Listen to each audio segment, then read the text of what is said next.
Cette vidéo est sponsorisée par vous. En rejoignant mon Patreon, vous permettez à la chaîne de continuer et de mieux se développer. Vous pourrez voir le prochain Fermela en avance, vous aurez accès à mon Discord exclusif où je partage des infos sur le déroulement du prochain Fermela et où je montre des extraits tout frais quand j'ai réussi à finir le montage. Et vous pourrez même choisir un prochain jeu que nous testerons sur ma chaîne Twitch où on rigole bien sur quelques jeux que je découvre, mais aussi sur des films et vidéos. Et où on passe d'autres moments rigolos dans le style chaque mercredi. Le sujet du prochain live Twitch sera expliqué dans la vidéo. Merci à vous et bonne vidéo.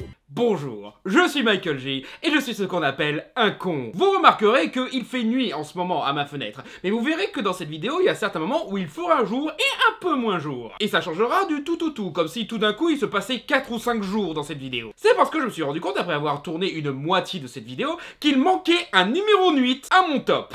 Non, sérieusement, ça passait du 9 au 7, je suis un imbécile. Et donc, avant de tourner la deuxième partie de ce vlog, je me retrouve à devoir refaire un autre segment en plein milieu de ce que j'ai déjà tourné, pour pouvoir ajouter un autre film pour avoir un total de 15 films dans ce top. Et ce n'est même pas le numéro 15, donc tout en bas de la liste, non, c'est le numéro 13 parce que j'en ai profité pour réorganiser mon top. Je suis un imbécile. Monter des vlogs est une torture totale. Bonjour à tous et bienvenue dans le tant attendu top 15 2023 de la chaîne Fermela. Donc ouais, comme chaque année, je vais vous présenter mes 15 films préférés de l'année 2023. Et c'est assez intéressant de parler de meilleurs films 2023 parce que pour beaucoup...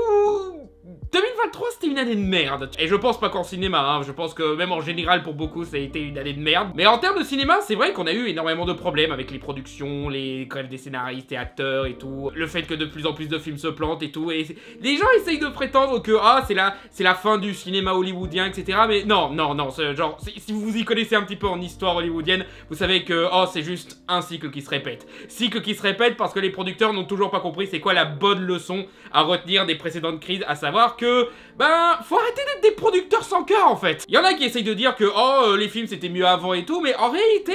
on a toujours des bons films de nos jours. Oui, il y a pas mal d'aspects du cinéma actuel qui commencent à s'effondrer, mais là, c'est plus une question financière, une question d'industrie. Pour ça, je vous conseille de lire un article qui date un petit peu où Steven Spielberg et George Lucas avaient un petit peu prédit la fin du paradigme actuel du cinéma hollywoodien avec les blockbusters marveliens et tout, où ils avaient expliqué qu'à un moment, à force de vouloir faire de plus en plus ce genre de films, va y avoir un moment où ces films vont coûter de plus en plus cher, les films plus humbles vont être plus délaissés, et surtout, ces films, ils vont commencer à moins bien marcher, et du coup, ils vont perdre de plus en plus d'argent, et du coup, ils vont devoir changer le paysage hollywoodien. Et du coup, j'aimerais bien que, dans cette chute, on retienne enfin les bonnes leçons. Que ce n'est pas parce que ils ont voulu faire des films avec des femmes, ou parce qu'ils ont fait trop de films de super-héros. Non, le problème, c'est qu'ils ont trop voulu refaire certains films de super-héros, et qu'ils ont voulu refaire qu'un seul type de blockbusters encore et encore, jusqu'à ce que les gens n'aient plus les sous pour aller voir tous ces films-là, quoi. Je vais pas faire comme certains disent que les films se plantent parce qu'ils intéressent de moins en moins les gens, parce que non, je pense que les gens sont toujours intéressés par ce genre de film. Non, c'est surtout que là, il y en a trop, et surtout,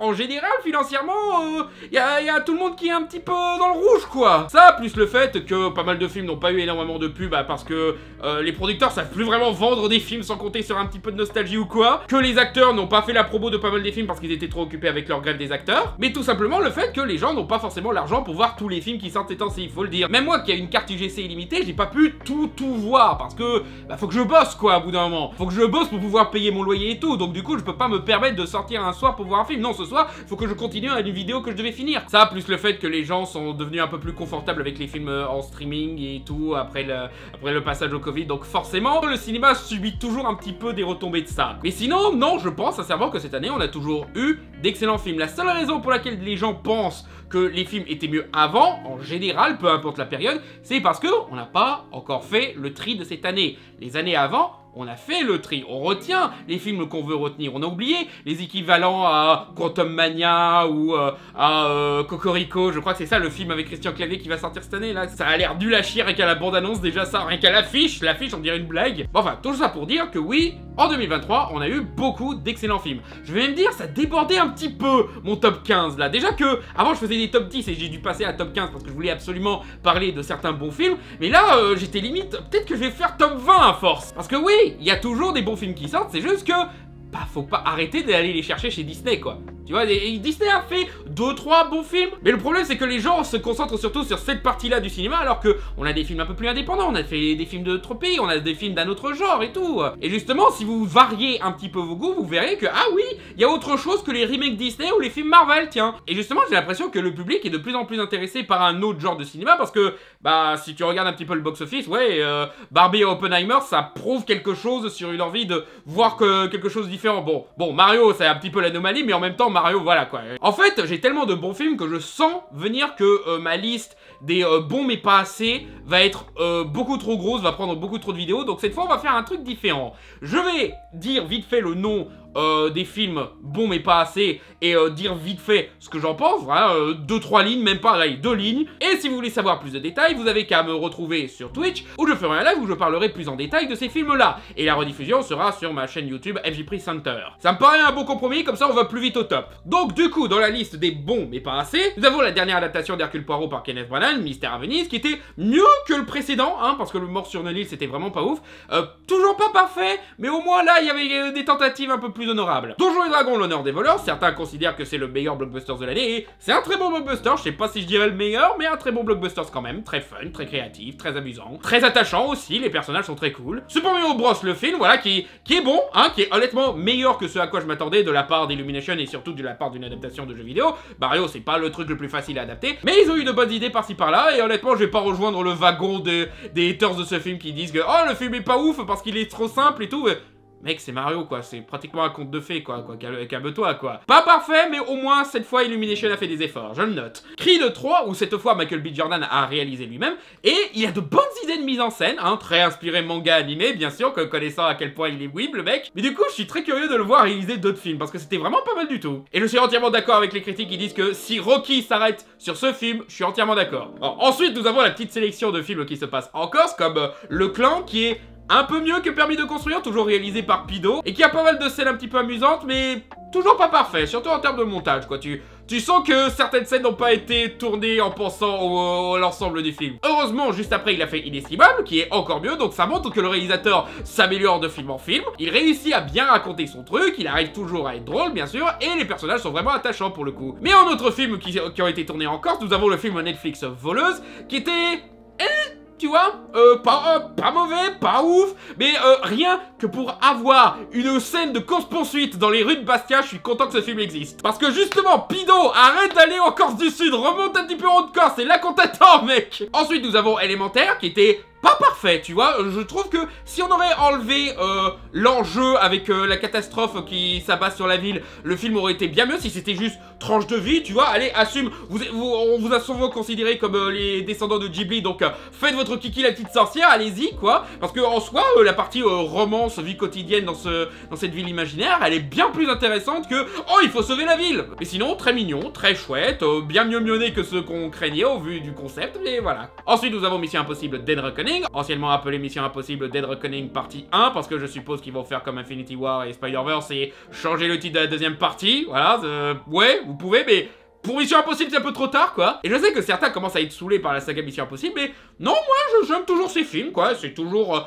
bourré d'inventivité, ça veut toujours faire plaisir à son spectateur avec des scènes cool et tout. Non, moi, je suis toujours dedans, quoi. Et le concept de ce film-là, ouais, il est intéressant et j'ai envie de voir où ça va. Ensuite, nous avons Evil Dead Rise, un film que je m'attendais pas à aimer, voilà, parce que je me disais, vous prenez Evil Dead et vous voulez juste en faire un slasher à la con, où on a tout le temps un nouveau groupe de victimes survivants à chaque film, c'est pas ce que j'attends d'Evil Dead, mais finalement non, c'est bien mené, le côté horrifique marche bien, et pour le coup, tu t'attaches vite à ces personnages qui se font trucider. Ensuite, nous avons les deux films d'Hideaki Anno, Shin Kamen Rider et Shin Ultraman, qui sont pas mal. Tu sens que, contrairement à Shin Godzilla, celui-là, il est moins ouvert à un nouveau public. Mais cela dit, c'était intéressant, voilà, et tu sens que c'est fait par un passionné et tout. Peut-être un petit peu trop fidèle à l'original, parce que du coup, si tu connais pas trop ces mangas et séries, tu risques d'être un peu paumé. Hein. Moi, je vais pas mentir, Shin Kamen Rider, j'avais besoin d'un spécialiste pour comprendre, quoi. Ensuite, nous avons La Main, qui était un très chouette film d'horreur, voilà, où t'essayes de comprendre où est-ce que ça va avec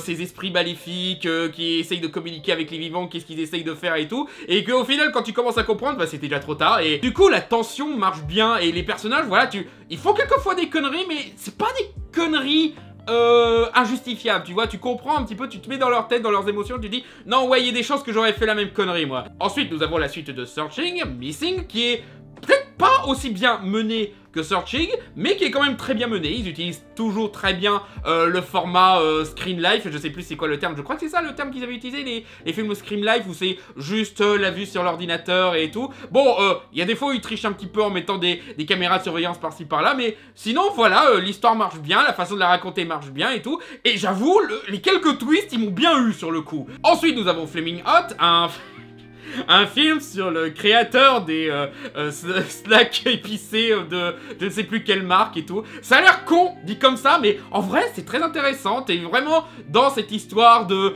ce mec qui essaye vraiment de prouver sa valeur et de faire quelque chose de bien, de prouver qu'il peut se servir et tout. Et comment sa communauté et sa famille l'aident à accomplir ses rêves et tout. Non, c'est vraiment attachant comme film, hein. Premier film réalisé par Eva Longoria et franchement, elle se démerde bien. J'espère qu'elle pourra continuer sa carrière. Ensuite, nous avons pas le dernier Quentin Dupieux, mais un Quentin Dupieux, Yannick, qui est très simple. Tout repose sur un huis clos, sur une prise d'otage et tout, avec un spectateur qui n'a pas aimé la pièce de théâtre et du coup veut réécrire la pièce de théâtre en les menaçant d'un flingue et tout. Et dans le délire du truc, il y a un propos intéressant. Je vais même dire, c'est probablement un des meilleurs films que Quentin Dupieux ait fait ces dernières années. J'ai pas encore vu Dali, on m'en a dit beaucoup de bien, mais voilà. Ninja Turtles The Teenage Years, voilà, pas super fan de la traduction française. Mutant Mayhem, c'est quand même plus classe comme titre. Qui est un petit peu la version Spider-Verse de Tortue Ninja et ça marche plutôt bien. C'est pas aussi bien que Spider-Verse, c'est pas aussi bien que d'autres films d'animation qui ont fait dans ce style-là, mais ils arrivent quand même à reprendre les idées visuelles tout en faisant leur propre style. Genre, c'est beaucoup plus gribouillé, c'est beaucoup plus peut-être pas forcément tag, mais plus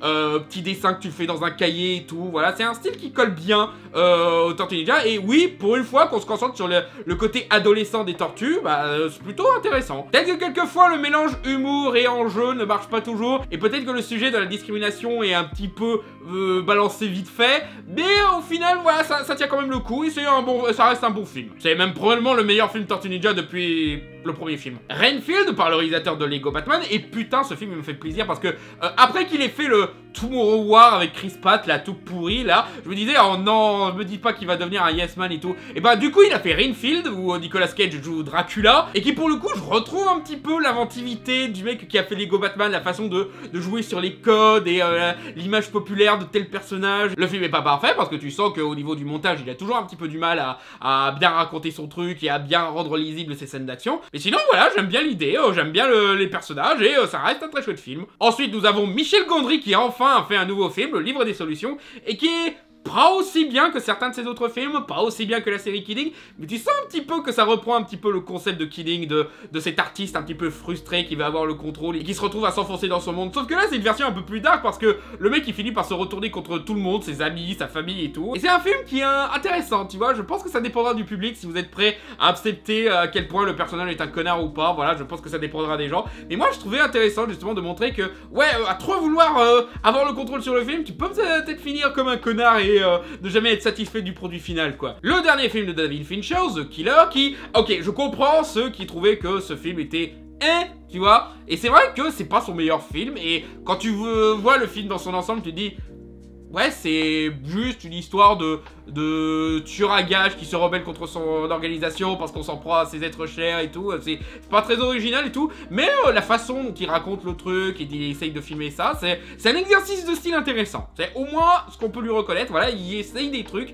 qui sont intéressants. Ensuite, nous avons Crater, qui est un film Disney+, que Disney a supprimé au bout d'un mois, même pas, et c'est honteux parce que ce film est très bien. C'est une sorte de Stand By Me dans l'espace qui marche plutôt bien, les personnages sont très attachants, il y a de bonnes interactions, et surtout la façon dont ils utilisent l'espace comme nouvelle donnée dans ces situations classiques de « Ah, tel gamin va devoir déménager sur une autre planète parce que sa famille est morte, et du coup c'est la dernière fois qu'il voit ses amis, donc ils font une balade sur la Lune. » Et ça a encore plus de gravité là quand tu te rends compte que oui, le voyage, ça va genre être 80 ans dans l'espace, il va être en cryonisation pendant que ses potes ils vont rester chez eux en train de vieillir et mourir et tout, et tu te dis, ah, il y a de l'idée quoi. Non, franchement, c'est honteux que ce film ait été supprimé parce que c'est probablement un des meilleurs films que Disney a fait cette année en plus. Le nouveau film réalisé par Ben Affleck, Hair, encore une fois un film sur un produit marketing, voilà, après les chips épicés, nous avons maintenant les Air Jordan, et même pas comment ils ont créé le truc ou ce que Michael Jordan a voulu faire. Non, Michael Jordan, on voit même pas son visage dans ce film, il reste comme cette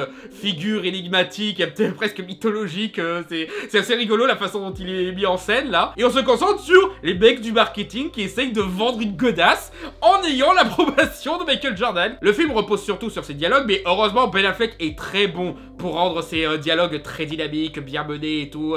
Et heureusement il arrive à s'entourer de bons acteurs, genre il y a Chris Tucker dans ce film et Chris Tucker il joue bien. Ça fait longtemps que j'ai pas vu Chris Tucker et waouh, il a plutôt bien mûri, j'ai l'impression là. Ensuite, nous avons le film d'animation Netflix Léo, mettant en scène Adam Sandler, ce qui fait un petit peu peur au premier abord. Mais en fait, non, ça va, c'est plutôt mignon. Il y a des messages plutôt positifs. L'humour d'Adam Sandler, il rend plutôt bien en dessin animé, voilà. Enfin, je veux même dire, il devrait faire plus souvent des dessins animés comme Léo ou les 2 premiers Hotel Transylvania plutôt que de faire des machins comme Jack et Jill ou quoi. Ensuite, nous avons Dumb Money, le film sur ce groupe d'internautes qui ont réussi à niquer un petit peu la bourse en mettant beaucoup de parts sur GameStop, c'est ça je crois? GameStop, pardon. C'est produit par Seth Rogen, donc forcément il se met un petit peu du côté des gamins losers et tout. Mais ce que j'aime bien c'est que dans les bandes annonces, on avait un petit peu peur que ça allait trop se concentrer sur un seul mec. Tu vois, le mec qui donnait les conseils et tout et oh c'est lui qui a niqué tout le système lui tout seul. Mais non, on montre bien que c'est un ensemble de groupes, c'est des gens de différents âges, de différentes situations sociales et tout, qui essayent vraiment de profiter du truc pour se sortir de la merde et prouver aux gens au-dessus d'eux qu'ils valent autant, voire plus qu'eux. Le réalisateur c'est Craig Gillespie qui avait déjà fait Moi Tonya et qui avait fait Cruella. Si vous vous souvenez bien, Cruella, je disais que c'était un super réalisateur au service d'un scénario de merde. Et depuis qu'il a fait Pam et Tommy avec Seth Rogen, ils ont l'air de bien s'entendre et de continuer des projets comme ça. Et franchement, il a bien fait, hein, parce que le réalisateur, il est pas mal du tout. Il arrive même à donner une ambiance très social network, ce qui est très approprié parce que le bouquin dont il s'inspire pour raconter cette histoire vraie, bah il s'appelle The In-Social Network. Donc j'ai envie de dire, ouais, pour la blague, réaliser ça comme Social Network, quoi, c'est une très bonne idée, quoi. Ensuite, nous avons le mot qui fait peur à tout le cinéma français, le consentement. Film sur ce connard pédophile de Gabriel Matzneff, voilà, je m'en fous de prononcer bien son nom, et qu'il aille se faire foutre. Qui fait du détournement de mineurs, et on se concentre sur le point de vue d'une gamine qu'il a séduite, manipulée et abusée. Voilà, disons-le, c'est de l'abus. Et avec ce genre de film, tu te dis, ah, j'espère qu'ils vont pas trop romantiser cette situation horrible et tout. Non, c'est un film d'horreur le truc. Je vous rassure là-dessus, c'est un putain de film d'horreur. Jean-Paul Rouve, il fait peur dans ce film. Ce qui est dingue à dire quoi. Jean-Paul Rouve qui fait peur. Non, sérieusement, même moi, j'étais genre, je peux plus le regarder. Genre, je regarde le plafond de la salle de cinéma et tout. Non, franchement, c'est très bien mené. C'est un genre de film que je refuse de revoir parce que putain, il est traumatisant par moment. Mais du coup, il réussit ce qu'il veut accomplir, à savoir montrer à quel point vivre ce genre de situation, c'est traumatisant. Tu te reconnais même plus. Tu commence à être dégoûté par cet autre mec qui a le triple de ton âge là. Non, franchement, excellent travail. Encore une fois, peut-être trop excellent travail au vu du sujet. Mais bon, ce genre de film, c'est pas censé être fun de toute façon. Et enfin, le film de Phil Tippett, Mad God, qui est un film qui est assez difficile à décrire. Voilà, c'est un personnage qui entre dans un univers horrifique, dégueulasse, où il y a que souffrance et merde, au sens littéral. Et c'est juste vraiment l'imagination décomplexée de Phil Tippett, quoi. Phil Tippett, qui, pour rappel, c'est le mec qui a fait les effets spéciaux de pas mal de grands films des années 80-90. C'est lui Star Wars, c'est lui Jurassic Park, c'est lui Starship Troopers. Putain, il avait fait les effets spéciaux de Twilight, oh le pauvre. Enfin voilà, pendant qu'il faisait les effets spéciaux pour les films des autres, il avait fait un petit peu son film expérimental pendant plus de 30 ans. Voilà, ça fait 30 ans qu'il fait l'animation, les designs. C'est pas au goût de tout le monde. Il y a techniquement un scénario, mais vraiment c'est pas ça l'important. L'important c'est le monde qu'il découvre et les créatures qu'il met en scène et tout. Voilà, c'est vraiment ça le plus important dans ce film là. Et du coup c'est fascinant, voilà, c'est très joli à regarder, c'est très bien maîtrisé en termes d'animation. Voilà, c'est principalement de la stop motion, quelquefois des séquences en live action. Et oui, l'univers est assez fascinant. T'essayes de comprendre qu'est-ce que c'est que ces personnages, qu'est-ce que c'est que ces créatures, comment ils fonctionnent. Mais après voilà, si vous venez pour une histoire, tirez-vous. Et pour finir, nous allons faire une petite sélection de films qui ont failli se retrouver dans le top, mais plus le top 15 se remplissait et plus certains se faisaient dégager là, tu vois. Donc nous avons Sisu, film d'action très efficace, voilà, avec une figure mythologique de ce vieux bonhomme au passé lourd, qui veut juste récupérer son or et qui se retrouve emmerdé par des nazis, donc voilà quoi, c'est toujours cool de voir des nazis crever. Vermine, film d'horreur français, on n'en voit pas tous les jours, et pour une fois ils n'ont pas besoin d'aller aux États-Unis ou je ne sais quoi là, cette fois. Il y a un concept très simple de créature horrible qui envahit un immeuble, mais qui du coup fonctionne bien quoi, c'est simple mais efficace. Et en plus de ça, il y a un très bon message social avec ça, il y a une bonne mise en parallèle. Le fait que le film s'appelle Vermine, ça sort pas de nulle part. Ensuite nous avons Nimona, le film Blue Sky que Disney a essayé de tuer et qui a été ressuscité par Netflix. Et tant mieux que ça a été ressuscité parce que c'est c'est très bien. Alors je pense pas que Blue Sky aurait fait la même animation en cel shading, peut-être que si, je sais pas, mais ça donne un certain cachet, et l'histoire en elle-même, voilà, c'est un univers très intéressant, à la fois médiéval, mais futuriste, et surtout un très bon film sur la tolérance. Mais bon, les personnages principaux sont LGBT, donc Disney ne pouvait pas se le permettre. Oh mais Disney c'est trop woke. Non, non, non, si c'était vraiment woke, il se serait permis de faire Nimona, hein, ta gueule. Bien sûr, nous avons le très célébré Anatomie d'une chute, qui est très bien, juste un petit peu trop froid pour moi. Là, c'est vraiment juste mes goûts qui parlent, hein. Je rappelle au cas où, le top et classement, c'est basé principalement sur mes goûts, hein. Si je devais être totalement objectif, il y a pas mal de films que je pourrais pas revoir qui seraient dans le top 15. Mais ouais, les acteurs sont top, la mise en scène est bel et bien millimétrée, et l'histoire est vraiment intéressante à suivre. Plus ça avance et plus tu te dis, ok, c'est finalement elle qui l'a tué, est-ce qu'il a vraiment fini par se suicider? Est-ce qu'il y a autre chose? Est-ce que c'est le gosse qui l'a tué? Ça peut pas, non, ça peut pas être le gosse parce que, déjà parce que c'est un gosse, mais aussi parce qu'il était clairement pas là quand ça s'est passé et tout, mais voilà, du coup, t'as le doute tout le long, et au fur et à mesure que ça avance, tu commences à aller vers telle théorie et tout, voilà, et du coup, c'est un film qui t'encourage à surtout rester sur les faits, de pas trop t'engager sur le côté émotionnel.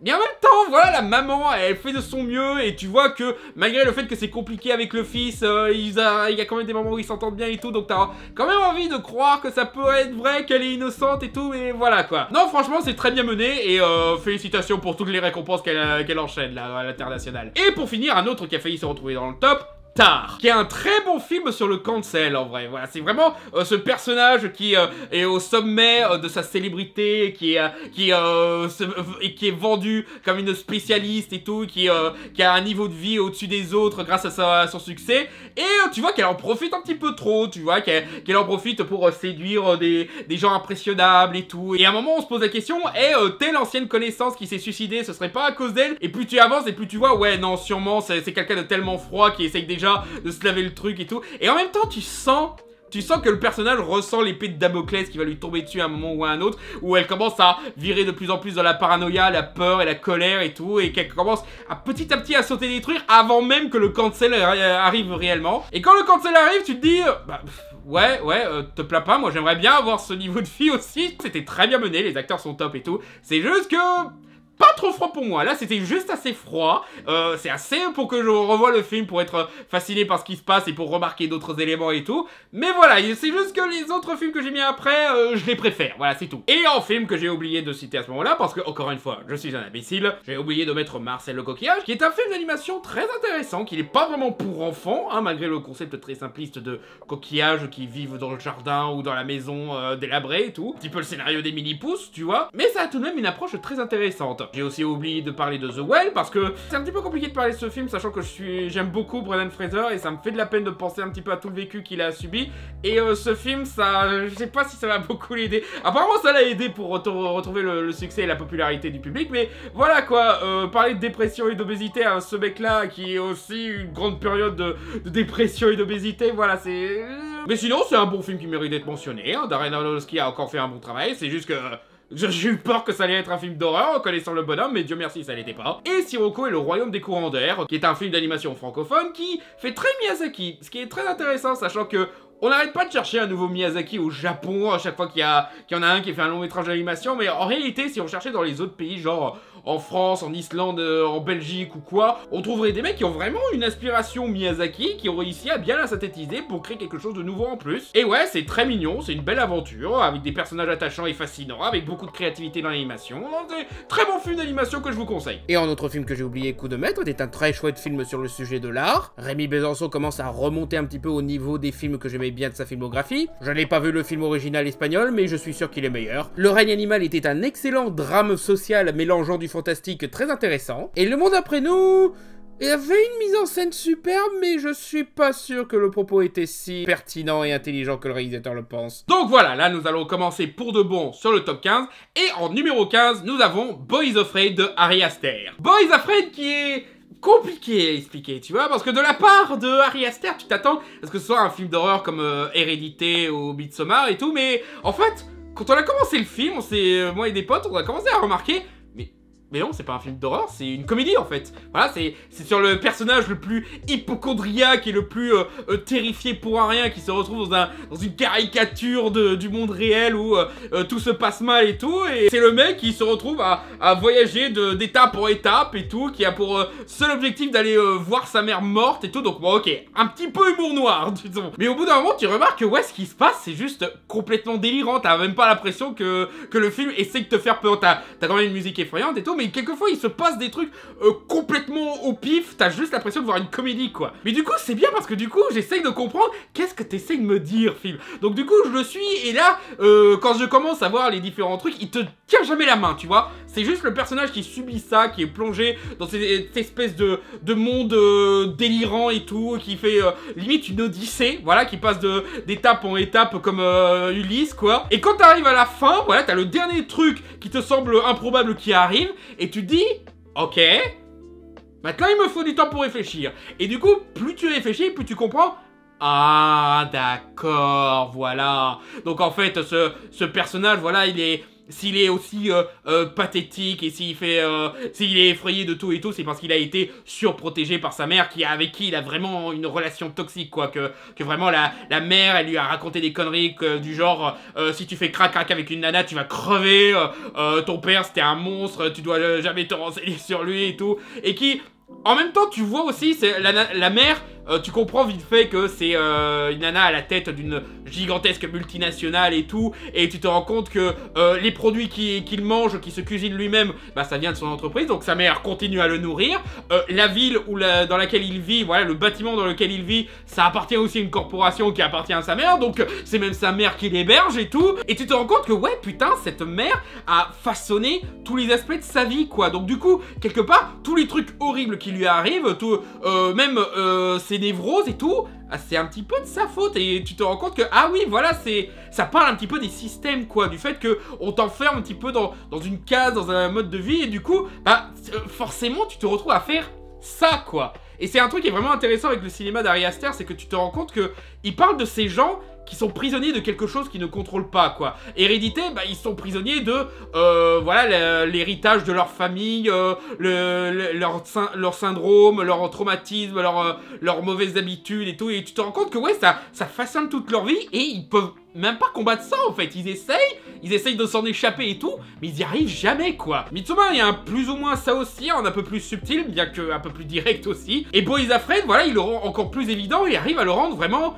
caricatural, tu vois, parce que, bah, forcément, oui, voilà, quand tu vois ce qu'il raconte, oui, ça peut s'appliquer à une satire de la société, que les riches, voilà, ils essayent toujours de nous créer un monde à notre service et tout, mais que finalement, ce monde à notre service, il finit par créer d'autres problèmes, et dès que tu te retrouves à faire une connerie parce que la société t'a pas proposé autre chose, bah on va dire c'est ta faute, voilà, on va pas dire c'est la faute de moi ou quoi. Et même la mère, tu vois, elle a aussi une histoire où tu te rends compte que oui, elle aussi avait ses traumatismes et tout, elle avait ses déceptions et tout, et qui l'ont fasciné, quoi, tu vois. Et ouais, le côté Odyssée, il est aussi très fascinant, quoi. Tu sens aussi que le mec, il est très fragile, quoi. Il a juste besoin que quelqu'un lui explique quoi faire et lui tende la main et tout. Il y a un moment où il se retrouve dans une espèce de famille nucléaire qui idolâtre leur fils mort au combat et tout, ce qui finit par étouffer l'atmosphère, voilà, avec la petite dernière qui ne supporte pas du tout ces situations. Et Beau, il se retrouve à devoir les écouter comme un gentil fils, alors que les gens, je vous connais pas en fait. Et quand il se retrouve dans une situation où il aurait pu aider, mais n'aide pas parce qu'il a trop peur, parce qu'on lui a trop appris à ne jamais agir, à ne jamais prendre de décision par lui-même et tout. D'un côté, oui, c'est vrai, il aurait pu agir, il aurait pu faire quelque chose. Mais de l'autre côté, tu vois comment il a été éduqué, ce pauvre gars, et tu te dis, ouais, forcément, il aurait pu rien faire, quoi. Il aurait pas le courage d'intervenir ou quoi que ce soit. Et c'est pareil quand il arrive dans le village des enfants perdus, là, un village composé d'orphelins qui se sont créés une communauté hippie et tout, et tu vois que c'est un petit peu le monde qui essaye de vivre en dehors de ce système et qui se raconte aussi une histoire, et tu te rends compte que même là, voilà, il se retrouve un petit peu à se faire endoctriner avec une histoire dans laquelle il s'imagine un petit peu trop dedans et tout, parce qu'il est tellement en manque de guide qu'il cherche un guide, même dans une histoire qui le concerne pas, quoi. Et du coup, bah forcément, ce groupe hors de cette société, bah elle finit mal aussi quoi, à cause de cette société qui finit par apporter sa violence et tout, et du coup à nouveau il se retrouve sans repère et doit retourner chez la mère. Donc vraiment il y a un propos vraiment fascinant quoi, c'est vraiment ça qui est cool avec Ari Aster, c'est que tous ces films vraiment ils ont ce petit quelque chose qui te fait réfléchir des heures. Il te dit pas directement ce qui se passe dans le film, hein. Il compte sur le fait que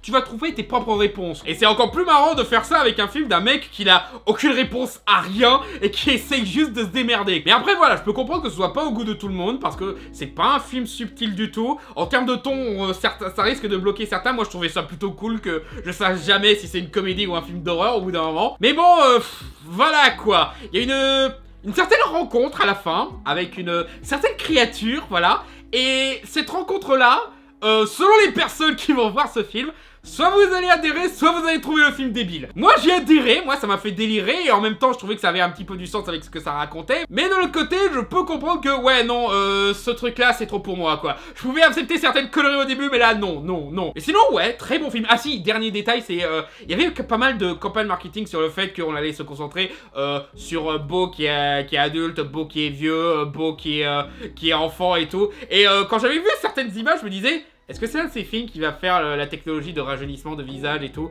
Donc du coup, en voyant la bande-annonce, quand je voyais la tête du gamin, je me disais un peu valet dérangeante et tout. Et c'est quand j'ai vu le film et que je me suis renseigné sur le film que je me suis rendu compte...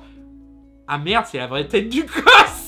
Oh merde! Pardon, gamin! Mais sinon, ouais, la campagne marketing, je vois pas trop pourquoi ils ont voulu se concentrer sur cet aspect-là, alors qu'il y a sûrement d'autres images dans ce film qui sont plus intéressantes que ça, parce que ça parle pas vraiment de sa jeunesse, sa vieillesse et tout, ça parle surtout de ce qu'il est maintenant, quoi. Ça se concentre surtout sur le Joaquin Phoenix adulte, quoi. Donc voilà, la campagne marketing peut peut-être vous tromper sur ce que raconte le film vraiment, mais voilà, quoi. Dites-vous, au début, c'est une comédie un petit peu noire. Voilà, c'est peut-être qu'il y aura une meilleure transition. Non, et puis en plus de ça, la mise en scène est superbe, voilà, il fait toujours de super cadres, Ari Aster, voilà, donnez-lui encore plus de budget à 24 parce que vraiment, plus vous lui donnez de l'argent, plus il fait de super plans. Et est-ce que j'ai besoin de dire que Joaquin Phoenix est très bon dans le rôle? Ouais, bien sûr, on n'a jamais douté du talent de Joaquin Phoenix, quoi. Bon, mais même les autres acteurs, voilà, les autres personnages qu'il rencontre et tout, c'est vraiment des personnages fascinants à voir, et les acteurs, voilà, ils sont tous au top. Mention spéciale pour le caméo de Bill Hader qui ne montre pas son visage.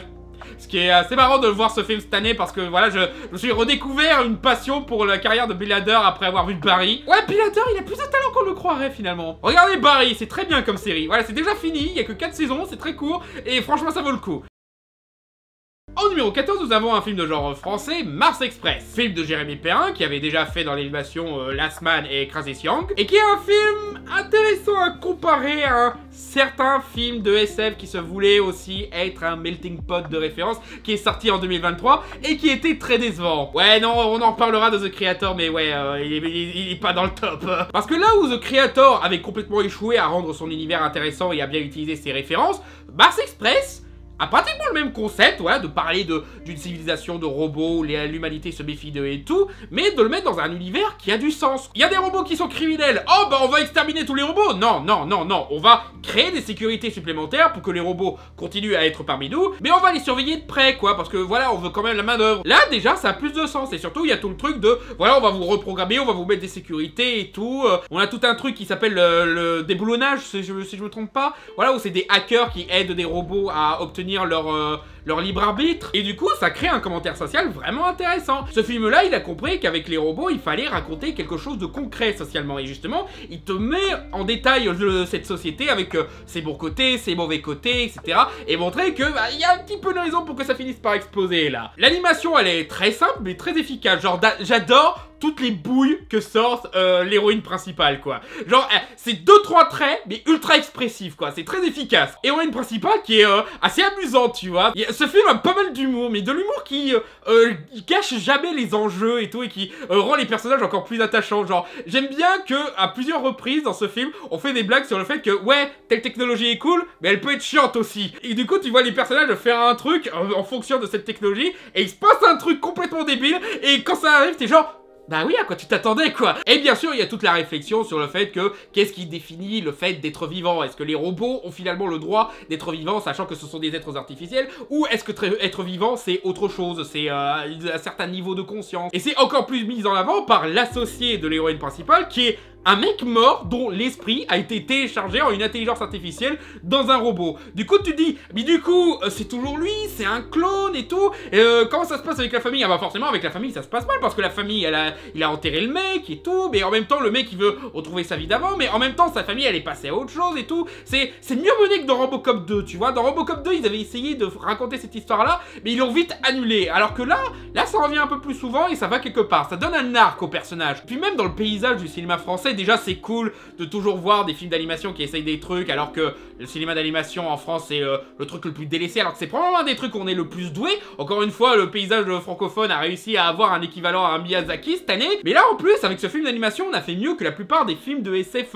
américains. Donc vraiment voir ce médium là être complètement délaissé par le cinéma français, c'est honteux. On peut faire d'autres films d'animation qu'Astérix les gars, ça va intéresser les gens et en plus on a des gars de talent qui peuvent se proposer là. Allez, réveillez-vous un peu. Mais ça donne pas seulement une claque aux films de SF américains, ça donne aussi une claque aux tentatives du cinéma français de relancer le film de genre, parce que on l'a vu ces dernières années, ils essayent de refaire des blockbusters d'aventure comme les Trois Mousquetaires et tout. Là bientôt on a le Comte de Monte Cristo qui arrive là, et c'est bien de vouloir essayer de relancer un petit peu le cinéma de genre en France. Le problème c'est que voilà, c'était un petit peu pareil quand on avait tenté de le relancer dans les années 2000. Il y a pas mal de tentatives qui sont très artificielles, qui pensent que film de genre c'est juste faire comme les Américains au lieu de vraiment proposer un truc un peu unique. Et ben Mars Express montre que tu peux faire un film de genre, mais d'une autre façon, à ta façon. Ah, et aussi, c'est très rigolo d'entendre la voix de Usul ou de Nexus 6, voilà. Nexus 6, que tu sens que dans le contexte de sa critique de The Creator, il se retenait presque de dire dans cette vidéo « Mais putain, j'ai joué dans un meilleur film de SF que ton truc, là !» Ah, maintenant, il a légalement le droit de le dire. J'ai joué dans un meilleur film de SF, il peut le dire. Voilà, comme je disais, on est nuit tout d'un coup, c'est normal, montage. Parce qu'en numéro 13, j'ai décidé à la dernière minute de mettre Wonka.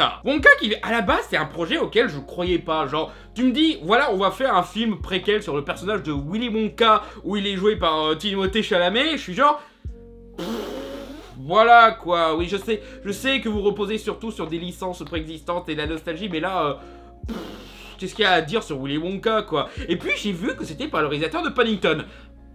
D'accord, là maintenant je suis intéressé. Puis j'ai vu la bande-annonce et j'ai vu qu'il y avait encore la créativité du mec de Paddington, mais avec encore plus de budget et encore plus d'ambition. Et qu'en plus de ça, bien entendu, c'est une comédie musicale comme Charlie et la chocolaterie. Et j'ai écouté quelques extraits et ça avait l'air de bien se débrouiller. Il y a même quelques bonnes reprises des chansons cultes du film original. Le casting en dehors de Timothée Chalamet, il a l'air intéressant, hein, qui est Michael Key, Hugh Grant, et même Rowan Atkinson qui fait un petit rôle. Et il y a aussi ce connard qui a essayé de faire tuer Rose dans cet épisode de Doctor Who où ils font une partie de maillon faible.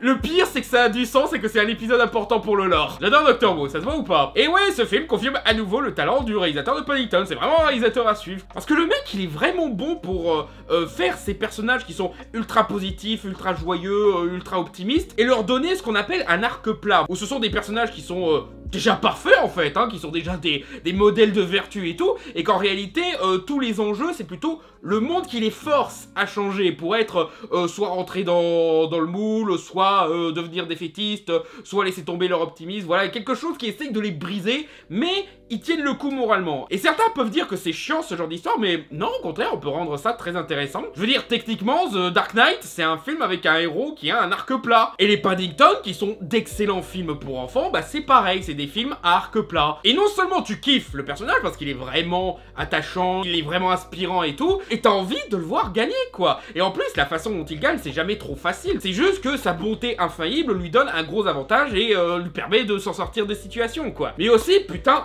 je me rends compte qu'en fait, Timothée Chalamet, on l'a gâché ces dernières années, en fait. Parce que Timothée Chalamet, quand tu le vois dans un rôle tel que Willy Wonka, t'y crois pas. Parce que t'imagines comment il est dans les autres films, comment il est dans Dune, dans les films de Dr. Marsh, ou des trucs comme ça, tu vois, où il est plutôt mono-expressif et poseur, un peu, tu vois. Où c'est le beau gosse qui a pas énormément d'expression et qui est généralement un petit peu chiant. Ce qui peut être approprié selon les rôles, tu vois, mais c'est vrai que ça peut être un petit peu chiant. Mais là, c'est un personnage excentrique, avec beaucoup de positivité et tout, et tu te dis, non, ça va pas coller avec son style de jeu. Bah non, il est parfait.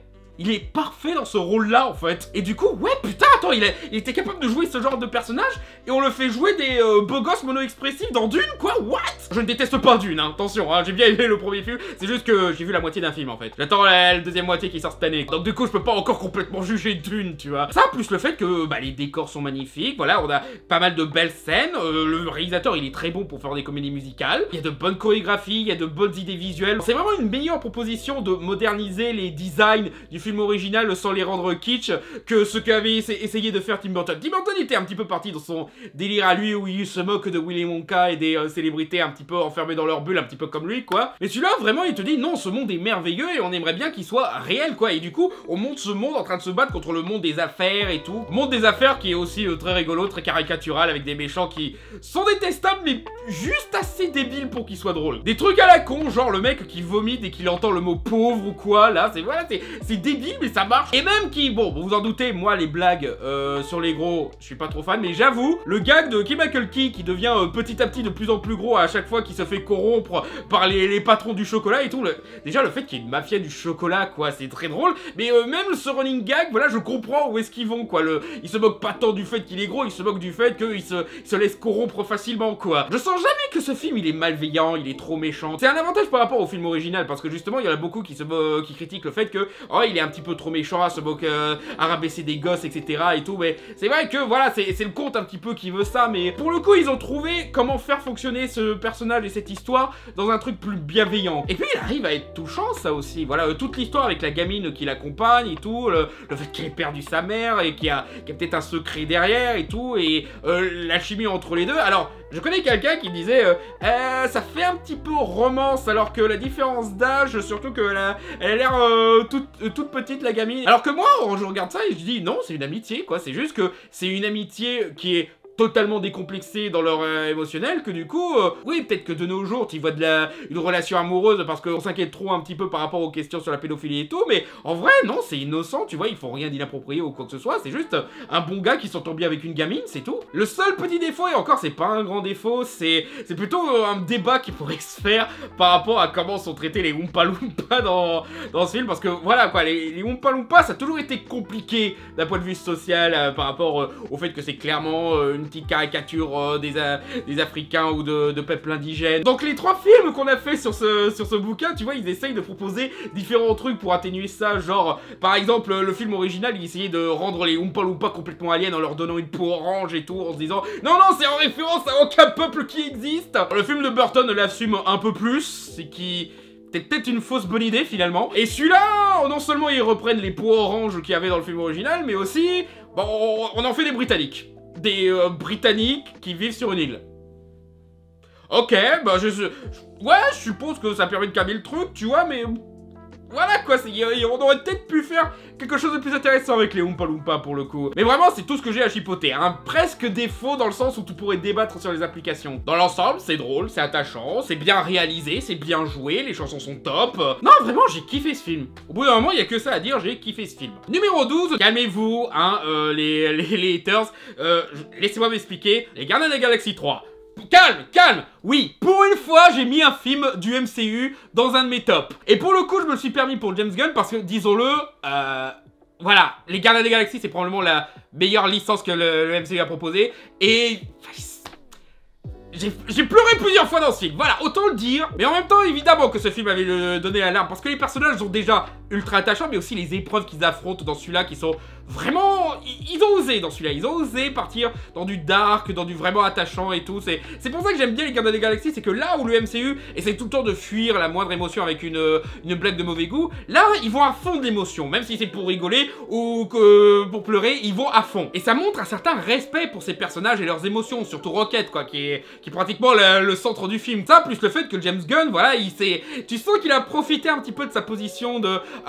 vous m'avez viré il y a quelques années, je suis revenu parce que les fans ont fait pression, Donc je vais me permettre de faire un petit peu ce que je veux, tu vois. Donc ouais, il a fait un film qui envoie chier un petit peu le plan de Kevin Feige, qui à tous les coups espérait que les Gardiens de la Galaxie 3 fassent un autre teasing pour leur Kang ou je ne sais quoi, là, leur multivers à la con. Et à la place un film qui se concentre vraiment sur ses personnages. Et ça fait plaisir aussi de voir que les personnages ont bien évolué depuis le premier film, parce que là où le premier film, ils essayaient tout le temps de se mettre des poignards dans le dos et tout, là, ils réfléchissent pas une seule seconde. Notre ami est en danger, on va tout de suite le sauver, quitte à risquer nos vies. Et ça, franchement, ça fait plaisir à voir par rapport à comment ils étaient dans le premier film. Vraiment, tous les moments où Star-Lord ou Nebula foncent tête baissée pour avoir une chance de sauver Rocket, vraiment, c'est genre... Putain, ça fait du bien. Putain, ça fait du bien de voir des gens qui s'aiment à ce point. Et en même temps, tu vois que James Gunn, il a vu la situation dans laquelle on avait mis les Gardiens de la Galaxie dans les autres films Avengers et tout, et qui s'est dit... Je peux peut-être raconter quelque chose d'intéressant avec ça, genre... D'accord, vous m'avez tué Gamora, donc ça fout en l'air la romance que j'ai développée pendant 2 films. Mais du coup, attends, on a une autre Gamora qui vient d'une autre timeline. Ok. Et c'est pas la même Gamora de... Ah d'accord. Bah je vais faire une histoire où Star-Lord, il va essayer de la reconquérir, mais il va pas réussir. Et je trouve ça plutôt cool parce que vraiment, il y a une espèce de thème sur la déconstruction de la masculinité toxique dans les films de James Gunn qui est vraiment intéressante. Genre, Star-Lord au début c'était un petit connard qui couchait à droite et à gauche. Dans le 2, il fait pression sur Gamora pour qu'ils se mettent ensemble juste parce que ils sont le mec et une femme d'un film d'action, quoi. Et dans le 3, il finit par comprendre que... Non, t'es une personne, tu dois vivre de ton côté, je dois apprendre à renoncer avec toi, mais c'est pas à toi de boucher le trou dans ma vie, voilà, je dois le boucher moi-même d'une autre façon et tout. Et je trouve ça cool, je trouve que c'est une très belle conclusion pour cette romance-là. Certes, ça peut décevoir certains qui espéraient qu'ils vivent heureux avec beaucoup d'enfants et tout, mais de l'autre côté, non, moi, limite, je préfère. On a suffisamment de couples heureux dans le MCU, celui-là, on peut se permettre qu'ils soient heureux séparés, tu vois. Puis même pour les autres personnages, genre, ça m'a fait quelque chose de voir Nebula vraiment émotive par rapport à la situation de Rocket, tu vois, qu'elle voit toutes les tortures que Rocket a subies et qu'elle se met à dire oh, c'est pire que ce que m'a fait Thanos, ou encore le moment où elle se rend compte oh putain elle est en vie, elle se retient presque de pleurer, et genre... Ça fait du bien. Ça fait du bien de voir cette nana froide, cruelle, tout le temps gueularde et tout, avoir vraiment de l'émotion sincère et de la joie de voir un de ses amis s'en sortir, quoi. Non, vraiment, émotionnellement, ce film, il m'a fait du bien, quoi. C'est genre, après tout ce que ces personnages ont affronté, après tout ce que James Gunn a affronté, et surtout, après tes années de cynisme dans les blockbusters et tout, enfin, un blockbuster qui dit non, on va pas faire dans le cynisme, on va faire vraiment des gens qui s'aiment jusqu'au bout, qui sont prêts à tout les uns pour les autres, et du coup ça fait du bien. Même le méchant, voilà, le méchant il est ultra caricatural et détestable à souhait, mais du coup quand il se fait péter la gueule par un gardien de la galaxie à la fois, c'est ultra satisfaisant. Genre tu te dis voilà, c'est la fin de tes méthodes cruelles, c'est la fin du malheur que tu apportes aux autres et tout. Non vraiment, c'est peut-être pas le meilleur film de super-héros de tous les temps, c'est même pas le meilleur film de super-héros de l'année, hein, je vous le dis tout de suite, hein. Mais si on devait débattre sur le meilleur film du MCU, celui-là, il se positionnerait bien, hein. Même en termes de mise en scène, tu vois qu'il commence à avoir de plus en plus de maîtrise, James Gunn. Dans le premier Gardiens de la Galaxie, tu sentais des erreurs de montage et de cadrage qui fait que, ouais, c'est ton premier blockbuster, hein, c'est la première fois que tu fais un film avec des fonds verts et tout, ça se voit. Dans le 2 et dans Suicide Squad, il commençait à s'améliorer et tout, et là, vraiment, dans le 3, il maîtrise, quoi. Il se permet de faire un plan séquence d'action cool dans un couloir inspiré de Old Boy, c'est lui qui le revendique. Et il sait aussi, voilà, comment quand même garder un petit côté kitsch dans l'emploi de couleurs et tout en étant plutôt bien fait et joli à regarder, tu vois. Non, franchement, ce niveau de maîtrise, ça rend honteux tous les autres films du MCU, hein. Autant, j'aime bien certains, comme les films de Taika Waititi ou quoi, mais là, James Gunn, non, là, il a montré, voilà ce que vous pouvez être le MCU, si vous arrêtez vos conneries de projets avec Kang, avec vos Avengers 5 et 6 et tout, voilà. Si vous bougiez un petit peu le cul, vous pourriez faire des films comme ça. Qu'est-ce qui vous en empêche ? Bon, en attendant, je vais à la concurrence. Ouais, d'ailleurs, j'ai hâte de voir son Superman Legacy, hein. Ça va être très intéressant de voir un mec comme James Gunn faire un film Superman. Je sais que certains ont de gros a priori à cause du genre de film qu'il a fait d'habitude. Mais honnêtement, quand je vois les Gardiens de la Galaxie 3 et comment il est quand il arrive à être... quand il prend au sérieux les émotions de ses personnages et quand il prend le temps d'être naïf, non, moi je suis plutôt confiant pour Superman. J'ai hâte de le voir explorer encore plus ce petit aspect qu'on a entreaperçu dans les Gardiens de la Galaxie et dans Suicide Squad, quoi. En numéro 11, nous avons le dernier film de Martin Scorsese, Killer of the Flower Moon. Alors je sens déjà certains qui vont dire que ce film est chiant, il fait 3 heures, c'est que des gens qui discutent et tout. Et oui, c'est vrai que c'est un film plutôt lent. Mais c'est une lenteur appropriée, tu vois. C'est comme pour Irishman, qui parlait surtout de la vieillesse et d'à quel point le temps est lourd sur ces personnages-là. Mais là c'est pareil, c'est un film qui parle de l'agonie, quoi. C'est vraiment ce peuple de natifs américains qui ont découvert le moyen de se faire un minimum respecter par la civilisation en trouvant du pétrole et donc en créant cette ville avec leurs nouvelles richesses et tout, voilà, qui est enfin ils trouvent le moyen d'être au niveau des puissants et tout, et les puissants sont genre ok, on va faire genre qu'on vous respecte, mais en réalité, on vous infiltre pour vous tuer à petit feu et vous piquer votre argent. Et déjà, bah oui, c'est très intéressant de montrer cet aspect de l'histoire de la conquête de l'Ouest dont on ne parle pas trop, hein. C'est vrai qu'il y avait un petit peu tous ces gens, et pas seulement des méchants militaires qui voulaient conquérir l'Amérique, mais non, mais même les petites gens, quoi, des petits malfrats et tout, des gens normaux qui revenaient de la guerre et qui voulaient juste une vie normale, qui se retrouvent à participer à ce système qui est encouragé par leur famille et tout, que ouais, finalement, les Blancs, on a volontairement provoqué ce génocide pour leur piquer de l'or. Et du coup, oui, c'est lent, ça met beaucoup de temps, parce que voilà, leur plan met beaucoup de temps. Et surtout, bah, il faut subir un petit peu l'agonie de cette pauvre femme qui est sincèrement amoureuse de Leonardo DiCaprio, qui a une vie de famille et tout, et qu'elle espérait qu'il veillerait tout le sang sur lui, et que de l'autre côté, il met en place le plan pour l'empoisonner à petit feu, pour pouvoir récupérer ses terres et ses droits et tout, et tu te dis... Ah, s'il te plaît, on a envie que quelque chose arrive, voilà. On a envie que quelque chose débarque pour sauver tout le monde. Et là, c'est là que débarque Todd de Breaking Bad. Oh, Todd de Breaking Bad. Ouais, je sais pas si c'était volontaire de la part de Martin Scorsese, mais le fait que le sauveur blanc, le mec que l'on voit et que se dit « Ah, ce mec-là, il va sauver tous les natifs américains », c'est un personnage connu pour avoir joué un connard néo-nazi. Voilà, quoi, tu le vois et tu te dis « S'il te plaît, sauve la situation et tout », mais au final, la façon dont il sauve la situation, ouais, mais c'est un peu tard et aussi, c'est pas très efficace. D'accord, tu en envoies certains en tôle, mais finalement, est-ce que le plan est vraiment arrêté? Est-ce que vraiment ce qu'ils ont fait de mal ça peut être réparé, etc. Et bah là, je me permets de spoiler un petit peu la fin en fait. Je spoil plutôt la façon dont c'est mis en scène dans la fin. Je dis pas comment ça se termine pour DiCaprio et tout, mais la fin, on te le raconte via une espèce de représentation théâtrale pour la radio, où t'as les gens qui font les bruitages et qui font les acteurs et tout pour mettre en scène de façon un petit peu rigolote l'épilogue, un peu pour raconter qu'est-ce qui s'est passé et tout. Ce qui déjà est très intéressant parce que ça amène un petit côté froid au fait que cette conclusion n'est pas satisfaisante du tout. Tu vois, parce que justement tu vois pas les personnages obtenir justice, et tu les vois pas subir la punition qu'ils méritent et tout. Non, on te dit que ça arrive et tout, mais une fois cette représentation là, c'est Scorsese qui arrive lui-même, voilà, de face caméra, pour dire que voilà, on a arrêté certaines personnes, ça a continué, et il y a des gens qui meurent encore, et cette histoire a été oubliée. Et du coup, c'est là que tu vois, ouais, c'est pour ça que je fais du cinéma. C'est pour ça que je raconte ces histoires de gangsters et tout, pour qu'on n'oublie pas que ces choses-là arrivent. Et surtout, après ça, t'as un cut sur le peuple qui continue à raconter leur histoire à travers leur tradition, leurs chansons et tout. Tu te rends compte, oui, voilà, le peuple blanc fait tout pour oublier cette histoire où ils ont été les méchants de l'histoire. Mais les victimes, eux, ils oublient pas. Ils vont retenir l'histoire et ils vont la conserver bien au frais pour les prochaines générations pour que personne n'oublie. Et du coup, c'est là que tu vois que, oui, voilà, il y a une partie de notre histoire que certains veulent oublier, mais que non, c'est important de s'en souvenir, de se souvenir que c'est pas la première fois qu'on fait des saloperies, que ces saloperies n'ont pas été réglées par baguette magique juste avec la civilisation ou quoi. Il faut rappeler que notre histoire est violente pour éviter que ça se répète, quoi. Parce que c'est au contraire en les laissant s'oublier qu'elles vont finir par se répéter. Non, vraiment, c'est très bien maîtrisé. Alors certes, c'est pas le genre de film que tu regardes pour le fun, mais c'est très bien mené. Les acteurs sont bien sûr au top, hein, DiCaprio, De Niro, même Brendan Fraser est là pour quelques instants. Et bien sûr, Todd de Breaking Bad, quoi.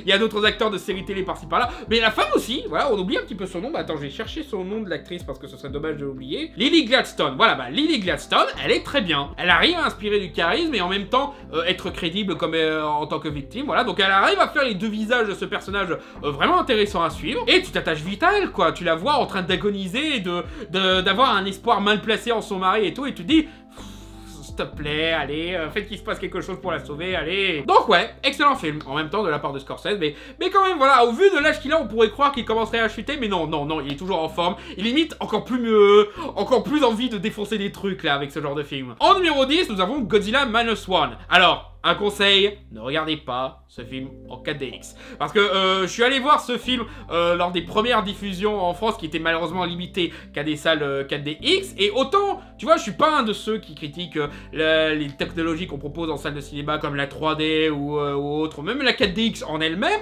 Tu vois, j'avais vu Ready Player One en 4DX, c'était très chouette, tu vois. Mais pour Ready Player One, la caméra était un peu plus flottante, donc du coup les mouvements étaient plus agréables à regarder. Là où Godzilla Minus One, c'est un film un peu plus dur, un peu plus violent et tout, donc forcément... genre vraiment, la scène où il crache son laser atomique, j'ai failli mourir, quoi. Littéralement, j'en ai eu tellement marre que je me suis assis sur les marches pour finir le film en tranquillité, quoi. Je suis sorti du fauteuil, je me suis mis sur les marches de la salle de cinéma pour dire. Et ben, ça, la 4DX, bah, c'est un très bon film, ouais. C'est aussi un film intéressant à comparer avec Shin Godzilla parce que tu sens que c'est des films qui sont opposés dans la forme, mais qui au final racontent un petit peu la même chose. Shin Godzilla faisait une réinvention de Godzilla. Godzilla Minus One fait un Godzilla à l'ancienne avec les origines nucléaires et tout. Shin Godzilla se concentrait sur les gens qui dirigent la société japonaise. Godzilla Minus One se concentre sur le peuple qui au plus bas de l'échelle. Shin Godzilla se passe de nos jours et parle d'un sujet actuel. Godzilla Minus One se passe à l'après-guerre et parle de la situation de l'après-guerre et parle des problèmes sur les kamikazes, le fait que c'était pas une bonne tactique et qu'il y a quand même cette honte qui mise sur les déserteurs qui voulaient pas faire le kamikaze et tout. Shin Godzilla est assez froid par moments mais plutôt intelligent. Godzilla Minus One est très dans l'émotionnel. Mais au final, les deux racontent un petit peu la même chose, genre cette société qui subit la catastrophe Godzilla et qui espère être sauvée soit par un gouvernement efficace, soit par les Américains et tout. Mais finalement, non, ils sont pas aidés, ils doivent être obligés de se débrouiller eux-mêmes, voilà. Et du coup, c'est le peuple qui doit préparer un truc contre Godzilla, s'unir. Et je trouve ça très intéressant. Alors, autant Shin Godzilla est meilleur, hein, la comparaison se pose là, voilà. Autant, peut-être qu'en termes d'approche, peut-être plus d'application dans Minus One, mais Shin Godzilla reste quand même meilleur, mieux maîtrisé, mieux raconté. Mais Minus One, voilà, l'histoire marche, voilà, tu t'attaches vraiment à ce mec qui a vécu pendant longtemps dans la honte d'avoir déserté, de ne pas s'être suicidé inutilement dans une guerre à la con. On le met sous pression, voilà, pour refaire ce sacrifice et qui, au final, finalement, il se met la pression sur lui-même. Et à tout moment, il pourrait laisser tomber un petit peu sa responsabilité de kamikaze et enfin vivre, quoi, se trouver un moyen de vivre heureux avec les gens qu'il aime et tout. Et de l'autre côté, bah, les scènes avec Godzilla, bien sûr, ce qui est le truc qui intéresse le plus les gens dans un film Godzilla, bah, il est pas là longtemps, mais quand il est là, ouais, ça marche plutôt bien. Les scènes de catastrophe sont bien menées et tout. Le seul truc, c'est que, encore une fois, regardez pas en 4DX, parce que c'est pas mal... C'est pas violent, je dirais pas violent, mais c'est percutant, quoi, tu vois. C'est un petit peu dur, tu sens un petit peu la dureté de ce que subissent les personnages dans ces attaques-là. Et la musique aussi, voilà, là, on parle pas tout le temps de musique dans un film, mais la musique, voilà, j'aime beaucoup comment il utilise, pas seulement les leitmotivs sur Godzilla, mais aussi les sons autour de Godzilla, quoi. J'ai vraiment l'impression que une des musiques, c'est genre le cri de Godzilla ou les pas de Godzilla qui sont utilisés en forme écho pour vraiment donner un côté mélodieux et renforcer un petit peu l'intensité de l'émotion et tout. Non, il y a pas mal de bonnes idées aussi dans la musique. Donc ouais, bien mené, et surtout ça fait plaisir de voir les distributeurs français essayer de mettre un peu plus en avant un film Godzilla, quoi, parce que c'est quand même chiant que pour avoir une intégrale des films japonais Godzilla, tu dois être archéologue, quoi. Tu dois trouver des VHS d'époque ou des DVD ou limite aller dans un autre pays pour avoir tous les films Godzilla. C'est honteux, ça. Vivement que enfin les problèmes de distribution avec Godzilla se soient réglés et qu'on ait une bonne intégrale Blu-ray ou DVD. Voilà, je suis sûr qu'on pourrait accepter les DVD aussi. Si Godzilla Minus One peut débloquer ça et qu'enfin on puisse avoir une belle édition de Shin Godzilla ou des autres films Godzilla, ce serait parfait, quoi. Numéro 9, nous avons les origines de Godzilla. Oppenheimer.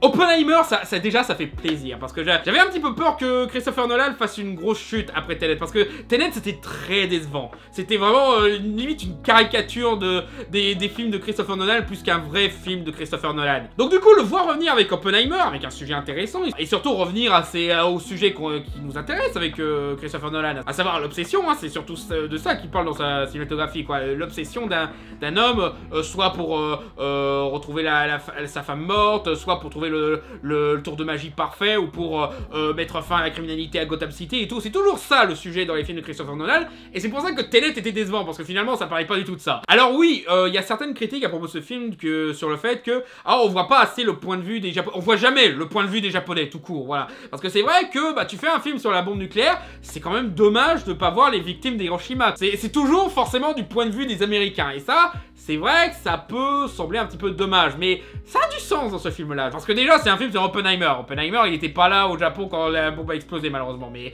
ça, c'est un petit peu une excuse facile. Mais surtout, voilà, c'est la façon dont le gouvernement américain essaye de rendre Hiroshima, genre, d'en faire un détail de l'histoire, quoi. Genre de dire, ouais, non, t'en fais pas, regarde pas les Japonais et tout. Bah, justement, le film lui-même te met dans cette situation où tu ne vois pas les victimes d'Hiroshima, mais qu'en même temps, tu sais que ça arrive, et ça t'énerve que ça arrive. Et que chaque fois que Oppenheimer ou les autres essayent d'en parler, t'as toujours un connard qui essaye de dire, mec, arrête de penser à ça, concentre-toi sur le fait qu'on l'a gagné. Et même Oppenheimer, à un moment, il est obligé de jouer un petit peu le jeu du bon américain patriotique, et genre, ouais, on a gagné la guerre, putain, j'ai tué des millions de personnes. Et là-dessus, bien sûr, Cillian Murphy, il a plus besoin de prouver son talent depuis le temps, et il interprète très bien tout ça. Mais le reste du casting aussi, hein, Robert Downey Jr. qui joue un petit peu l'antagoniste de l'histoire, même si, voilà, techniquement, il entre pas en scène avant la toute fin de l'histoire, mais bon, comme ça joue un petit peu sur la temporalité, comme il le fait souvent dans ses films, forcément,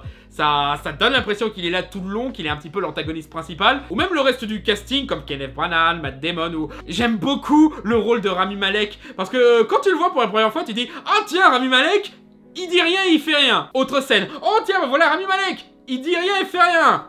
Ok, et là, à la toute fin, tu le vois débarquer au tribunal et raconter tout ce qu'il a vu et entendu, et là t'es genre... Ah, d'accord, c'est pour ça. C'est là que tu prends dans des acteurs un petit peu célèbres, ça peut avoir du sens en jouant avec les spectateurs et ceux qui savent de ces acteurs. Et pour ce qui est de l'explosion, tu vois, parce qu'il y a eu pas mal de promos sur le fait que on a permis à Christopher Nolan de provoquer une vraie explosion nucléaire pour qu'il puisse la filmer, donc on va voir à quoi ça ressemble et tout. Et je vous disais, les gars, c'est Nolan, quoi. Ça, il va essayer de filmer ça de façon intéressante, mais c'est pas vraiment un spectacle. Je m'attends pas à ce que ce soit un truc giga impressionnant. Ouais, non, j'étais sceptique en ce qui concerne la mise en scène de l'explosion. Et justement, quand le film arrive et que l'explosion arrive, tu vois, justement, je suis genre... Ouais, voilà, l'explosion est arrivée. Mais aussi parce que pour moi, la vraie explosion, c'est pas cette scène-là. C'est la scène juste après où Oppenheimer fait son discours aux autres scientifiques et où il commence à ne plus entendre le moindre bruit à part les bruits de pas et les chaises qui bougent et tout. Où il commence à être dans un autre monde, où il commence à voir le flash lumineux en pensant au fait que ouais, c'est à ça que ça devait ressembler aux victimes d'Hiroshima, et qu'il voit le public qui continue à l'applaudir pendant qu'il fonde, il crame et tout. Pour moi, c'est ça la vraie explosion. C'est vraiment le moment où Oppenheimer commence à devenir fou et commence à se rendre compte, putain, j'ai provoqué ça, quoi. Et justement, là, en termes de mise en scène et d'imagerie, là, pour le coup, c'est impressionnant. Là, pour le coup, ça a un impact. Aussi, j'avais vu quelques critiques à propos de la scène de sexe inutile, alors oui, il y a une scène où Oppenheimer se fait interroger par une équipe d'avocats qui essaye de mettre sur son dos les morts d'Hiroshima et toutes les catastrophes provoquées par l'explosion et tout, parce que le gouvernement américain veut rien assumer, encore moins certaines personnes comme le personnage joué par Robert Downey Jr. Et t'as un moment où il commence à parler de sa vie intime, de sa maîtresse et tout. Et c'est un moment, ce mouvement de caméra où ça passe derrière un type et une fois de l'autre côté, tu vois que Oppenheimer est nu. Voilà, et tu comprends, il est dans sa tête et il se sent comme nu. Et plus il continue à parler de sa maîtresse, de sa femme et tout, et tu vois la nana en train de baiser avec lui et tu dis... Ouais, non, ça a un sens, d'accord, ça peut sembler sortir de nulle part et gratuit si vraiment t'es un puritain à la con, mais psychologiquement, ça a un sens, tu vois, le fait que vraiment il se sent dépourvu, mis à nu, violé dans son intimité, quoi. Donc non, là pour le coup, d'habitude je suis le premier à critiquer des scènes de sexe inutiles, mais dans le cas d'Oppenheimer, non, surtout que, voilà quoi, elle dure 10 secondes, c'est loin d'être pornographique, c'est jamais filmé de façon sexualisante ou objectifiante même, donc je vois pas trop ce qu'il y a à reprocher à cette scène-là. Et pourtant, Nolan, ses personnages féminins, ils ont toujours eu un problème d'écriture par-ci par-là. Heureusement, le personnage de la femme d'Oppenheimer est un peu mieux développé que la moyenne et un peu intéressant à voir. Genre, j'aime beaucoup le flash forward où t'as Einstein qui explique à Oppenheimer que voilà, dans quelques années ils vont vous inviter, ils vont vous serrer des mains et tout, ils vont vous traiter comme un héros, mais vous vous souviendrez. Et du coup t'as la femme qui se voit proposer de serrer la main de je ne sais quel con du gouvernement, et la femme est genre Et là tu comprends, oui, d'accord, elle se souvient de ce qu'ils ont fait les mecs. Et aussi j'aime bien qu'ils insistent sur certains détails, comme par exemple, quand ils ont finalisé la bombe, Hitler était déjà mort en fait. Et tu te rends compte que, oui, bah du coup la guerre est terminée, tu vois, ils ont déjà gagné et tout, donc... Du coup, pourquoi vous avez fait péter la bombe? Vraiment, ça semblait complètement gratuit d'avoir fait péter Hiroshima, en fait. Bah oui, et justement, le film te montre bien que, ouais, c'était pas utile de faire ça, quoi. Et puis, en général, le montage, il est parfaitement mené, et j'aime bien le fait qu'il a réussi à rendre aussi excitante qu'une scène d'action, et aussi intense qu'une scène d'explosion, des simples dialogues et des échanges entre des bureaucrates à la con et tout. Genre, vraiment, les dialogues deviennent tellement intenses, rien que dans le montage et dans la musique, que t'es limite essoufflé, alors que c'est juste des gens dans des bureaux. Je vois pas mal de crétins dire « Oh, Oppenheimer, c'est nul, c'est juste des gens qui parlent », mais mec, c'est les discussions les plus intenses que j'ai vues depuis des années dans un film, quoi. Non, vraiment, là, c'est un bon retour de force de la part de Nolan. Là, je suis content de enfin le revoir faire une bonne maîtrise comme ça. Et on retourne à la nuit, où on parle du numéro 8 qui... oui, bah, dans la guerre entre Oppenheimer et Barbie, mais je choisis Barbie. Et Oppenheimer est quand même dans le top, hein, je l'ai beaucoup aimé quand même, attention. Hein. Alors, tu vois, le problème c'est que c'est difficile de parler de Barbie sans parler des discussions autour de Barbie, parce que il y a ceux qui l'ont aimé pour être un bon divertissement, il y en a qui l'ont aimé pour son propos sur le féminisme et tout, et il y a ceux qui essayent de chercher la petite bête, tu vois. Et ça, c'est un petit peu dans tout le spectrum politique, en fait, finalement. Il y en a d'un côté les masculins qui se plaignent que, oh voilà, c'est un film misanthrope qui montre que le monde parfait, c'est un monde où les femmes dominent les hommes et qui sont réduits à un sous-peuple et tout, c'est... Waouh, vous avez pas compris la blague du truc, quoi, tu vois, je veux dire... Le monde de Barbie, il n'existe pas, tu vois, c'est Pleasantville, c'est des personnages fictifs, c'est des entités qui n'ont pas vraiment de besoin, ils n'ont pas besoin de boire, ils n'ont pas besoin de manger, etc.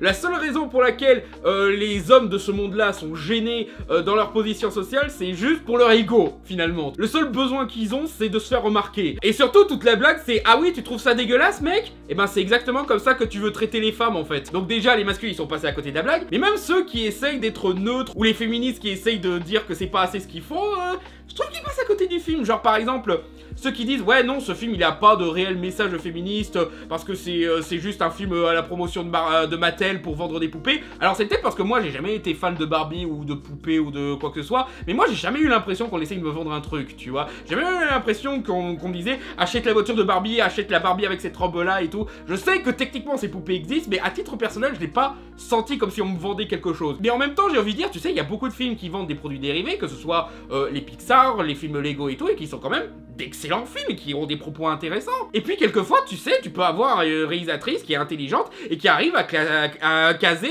une critique du modèle Mattel, même si elle bosse directement pour Mattel, ça existe. C'est pas la première fois qu'on voit un film qui critique ses patrons, en fait. Non, mais le succès du film, c'est pas par rapport à son côté féministe, c'est juste parce que la marque Barbie, ça attire du monde et tout. Alors je suis désolé, mais moi, c'est pas du tout la marque Barbie qui m'a attiré, c'est le fait que c'était réalisé par Greta Gerwig. Parce que je me dis, Greta Gerwig qui fait un film sur Barbie, non, il y a quelque chose. Elle essaye de faire un truc, elle essaye de profiter du truc. C'est la nana qui a fait une version féministe des filles du Dr March, quoi. Donc non, il y a un plan derrière, il y a un plan. Et je suis curieux de voir ce que c'est ce plan. Et bah du coup, j'étais pas déçu de voir ce plan. Mais même du côté des féministes qui disent que, ouais, c'est quand même l'explication du féminisme niveau maternel, tu vois, c'est très simpliste et tout. Alors oui, mais c'est ça la blague, en fait. C'est littéralement des gosses qui découvrent les concepts de patriarcat et de féminisme, en fait. Encore une fois, le monde de Barbie, c'est Pleasantville, quoi. C'est des gens... c'est des enfants, un petit peu. C'est des gens qui découvrent ces concepts-là. Donc forcément, ils les comprennent de travers. Ils pensent que le patriarcat, c'est juste avoir des chevaux et tout. Bah ça, il y en a beaucoup qui disent que ça résume le patriarcat à vouloir des chevaux, mais... Vous avez juste... Là, pareil, vous avez pas compris la blague. Parce qu'en fait, les Ken, dans ce film-là, ce sont pas vraiment de vrais masculins. Ce sont juste des gens qui veulent se sentir importants et qui pensent que le patriarcat va les rendre importants, mais qui se rendent pas compte des implications du patriarcat et qui donc finissent par faire n'importe quoi. C'est même comme ça qu'ils arrivent à battre Ken à la fin du film, quoi. Justement, en nourrissant son ego et de son côté poseur, qu'il en oublie le vrai combat, quoi. Ou encore ceux qui critiquent le fait que, ils essayent de faire croire que Mattel a mis fin au sexisme juste en faisant Barbie et tout.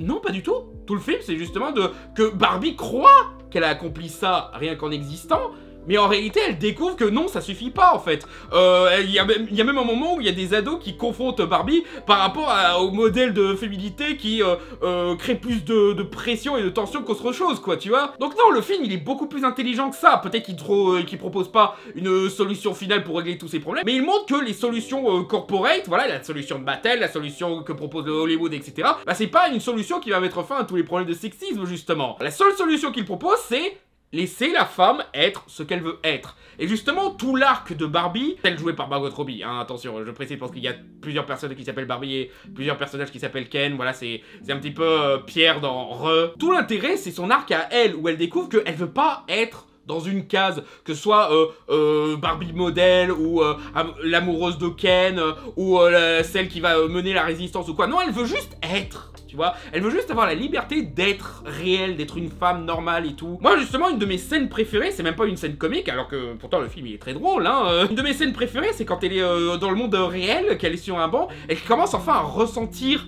le monde et tout, et qu'elle voit une vieille dame juste à côté d'elle pour la première fois. Elle voit quelqu'un de vieux et elle lui dit « Vous êtes magnifique » et tout, et c'est une très belle scène, ça, tu vois. Il y a vraiment une sensibilité qui montre qu'au bout d'un moment, il y a des femmes qui veulent juste être libérées de toutes ces conneries et juste pouvoir vivre, devenir autre chose, se transformer, découvrir un petit peu qui elles sont. C'est ça, c'est justement pour atteindre ce but que les féministes existent. Pour que les femmes puissent choisir, quoi. Que les femmes puissent assumer d'être des femmes. Et puis de toute façon, le film n'arrête pas de se moquer de l'absurdité de son monde, quoi. Je veux dire, les personnages qui représentent Mattel sont limite encore plus cartoonesques que les Ken et Barbie, alors que eux, ils sont censés venir du monde réel, tu vois. D'ailleurs, tout le délire avec les patrons de Mattel, je crois que c'est les moments qui m'ont fait le plus rigoler. Non, ce qui m'a fait le plus rigoler, c'est le coup de j'enlève tes lunettes et waouh, t'es magnifique. Voilà, je déteste tellement ce cliché de merde dans les comédies du genre où il suffit d'enlever les lunettes et boum, là tout d'un coup t'es un canon. Ouais, c'est juste les lunettes qui te rendaient moche, meuf. Donc du coup, ça me fait toujours plaisir quand un film se moque de ce cliché de merde. Ça et aussi, bon, c'est une blague où j'ai un petit peu rire jaune,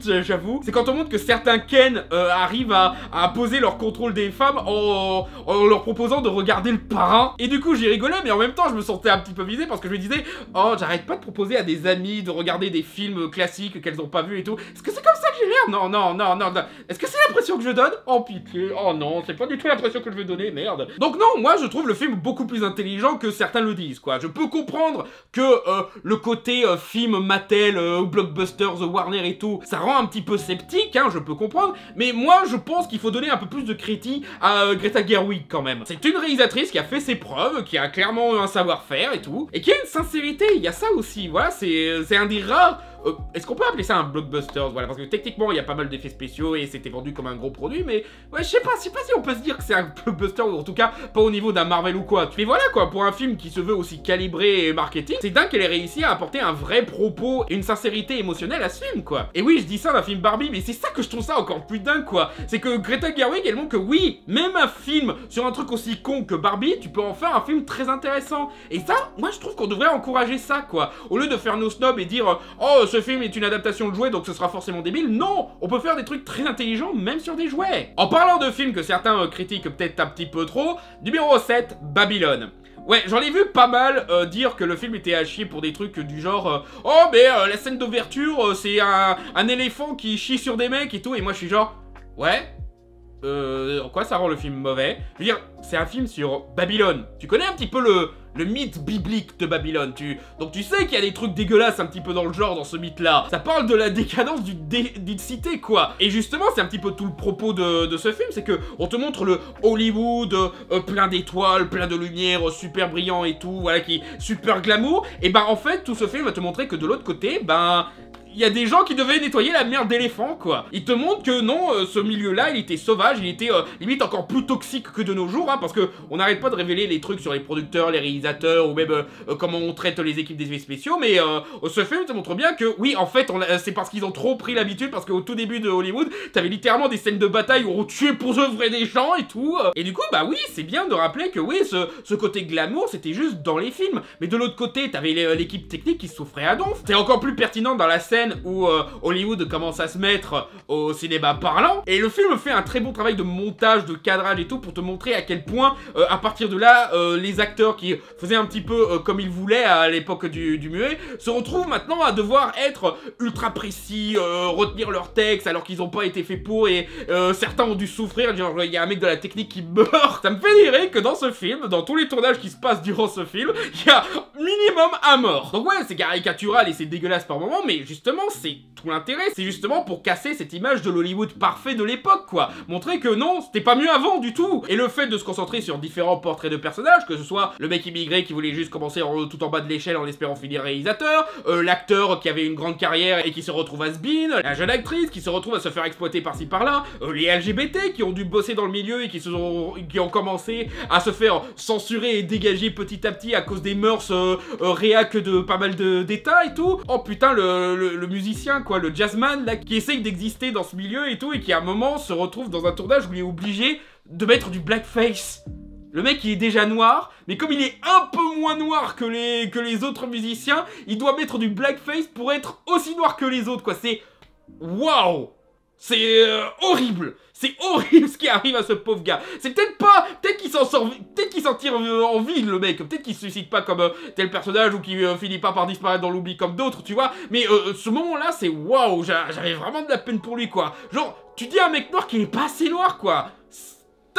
Et le pire, c'est que ce genre de propos, ça existe toujours de nos jours. Je veux dire, l'actrice qui va jouer Blanche-Neige dans le remake qui sera sûrement pourri de Disney, là, ben, tu vois, à l'époque de West Side Story, elle a été souvent critiquée pour ne pas être assez hispanique. Et je veux dire...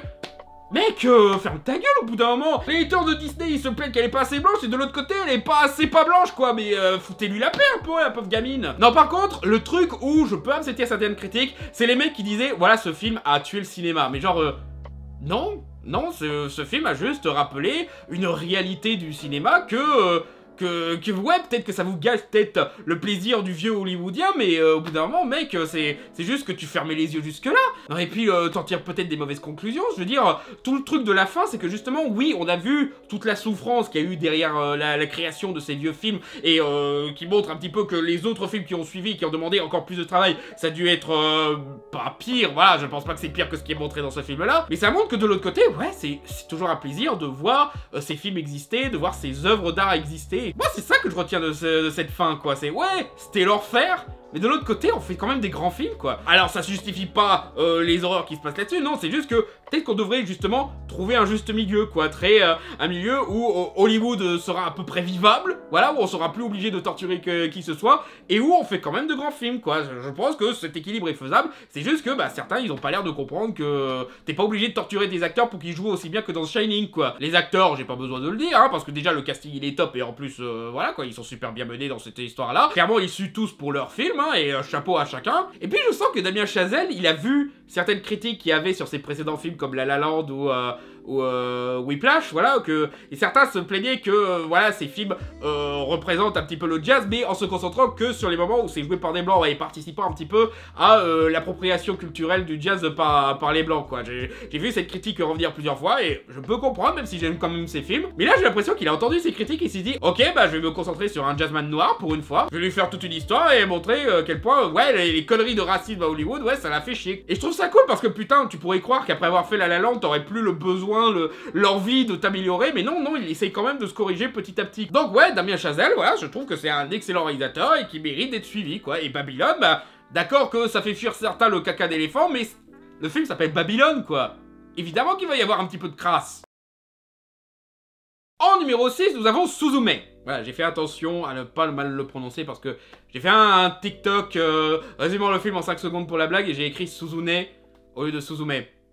Ça se voit que je suis pas japonais, pas vrai? Nouveau film de Makoto Shinkai qui est intéressant à mettre en contexte par rapport à Your Name et Les Enfants du Temps, vous voyez? Déjà parce que c'est toujours aussi bien animé, c'est toujours concentré sur une lycéenne qui redécouvre des trucs surnaturels et tout. Donc on reste en terrain connu, il arrive quand même à se renouveler un petit peu sur les concepts en parlant de ces portes magiques qui contiennent les souvenirs autant mauvais que bons de tels endroits et qu'il faut fermer pour protéger le monde réel et tout. Et cette créature maléfique qui essaye de tout foutre en l'air en transformant le gardien en chaise, voilà, rien que le fait que le mec il se fait transformer en chaise, ok, voilà, c'est complètement débile, mais je l'accepte, d'accord. Et c'est surtout que ce film reprend un petit peu un thème qu'il y avait dans ses précédents films, à savoir le sacrifice d'une génération. Your Name, par exemple, voilà, ça parlait d'une personne qui se spoiler un petit peu, mais qui finit par mourir, mais qui, grâce à la conviction d'une autre personne et à la magie de ce monde, ils arrivent à changer ça, ils arrivent à annuler une mort, limite remonter le temps. Dans Les Enfants du Temps, il y avait un petit peu la même chose, sauf que là, il y avait un autre élément qui peut donner un peu plus de nuances. Ok, qu'est-ce qui se passe si le gosse qui meurt, il est censé mourir pour protéger le monde? Et comme ce film est japonais, la réponse est fuck le monde, on va sauver cette pauvre personne innocente qui mérite pas de mourir comme ça. Et de toute façon, la fin du monde, on a l'habitude, on est le Japon, quoi. Et ben ce film-là, il continue. Genre, encore quelqu'un qui doit se sacrifier pour sauver le monde, donc ok, on va sauver le gars, fuck le monde. Non, non, cette fois, pas fuck le monde, on va faire les deux, on va sauver le monde et on va sauver le gars. Il y a vraiment cette évolution de ce propos à essayer de le nuancer petit à petit qui est vraiment intéressante. C'est toujours amusant de voir comment les réalisateurs évoluent avec leur propre concept qu'ils répètent régulièrement. C'est toujours intéressant la façon dont certains de ces réalisateurs répètent un petit peu le même film et en rajoutant un nouveau truc en plus. Ça, plus le fait que, bah, comme toujours avec Shinkai, ces personnages sont ultra attachants, t'as envie de les voir réussir, t'as envie que la gamine elle retrouve le mec et tout, t'as envie que le mec sorte de cette forme ridicule, quoi, parce que chaise, quoi. Mais aussi, comme beaucoup de films de ce genre, le plus important, bah, c'est le voyage. Et justement, son voyage en différents niveaux de vie dans le Japon, où tu sens qu'elle commence à se trouver un petit peu une vocation et à mieux voir la vie qu'elle a toujours évité toute sa vie. Et puis, encore une fois, l'animation est magnifique, quoi. De la part de Shinkai, on s'y attend, quoi. C'est limite son style d'animation, c'est devenu un cliché, quoi. Mais faut le dire, quoi. Le climax, il est magnifique, quoi. Les proportions épiques où il se retrouve à combattre une gigantesque créature et tout. Non, non, franchement, c'est super moment maîtrisé. Après, je ferai pas comme certains crétins à l'appeler le nouveau Miyazaki, parce que Miyazaki c'est tellement un truc bien codifié et bien spécifique que du coup ce serait insultant pour les deux en fait de dire que c'est le nouveau Miyazaki, quoi. Aussi, je trouve intéressant que ce réalisateur qui s'est fait connaître en mettant en avant des groupes de musique populaires et actuels ait décidé que pour celui-là on va mettre des musiques un peu plus oldies, pour changer, voilà, en histoire d'encourager les jeunes à écouter des vieux morceaux japonais de l'époque. Surtout que voilà, j'avoue, je m'y connais pas du tout en vieux classiques de la chanson japonaise, donc c'est sympa à découvrir pour le coup. Numéro 5, encore un film d'animation japonais, Slam Dunk the First. Alors, est-ce que vous aimez le basket?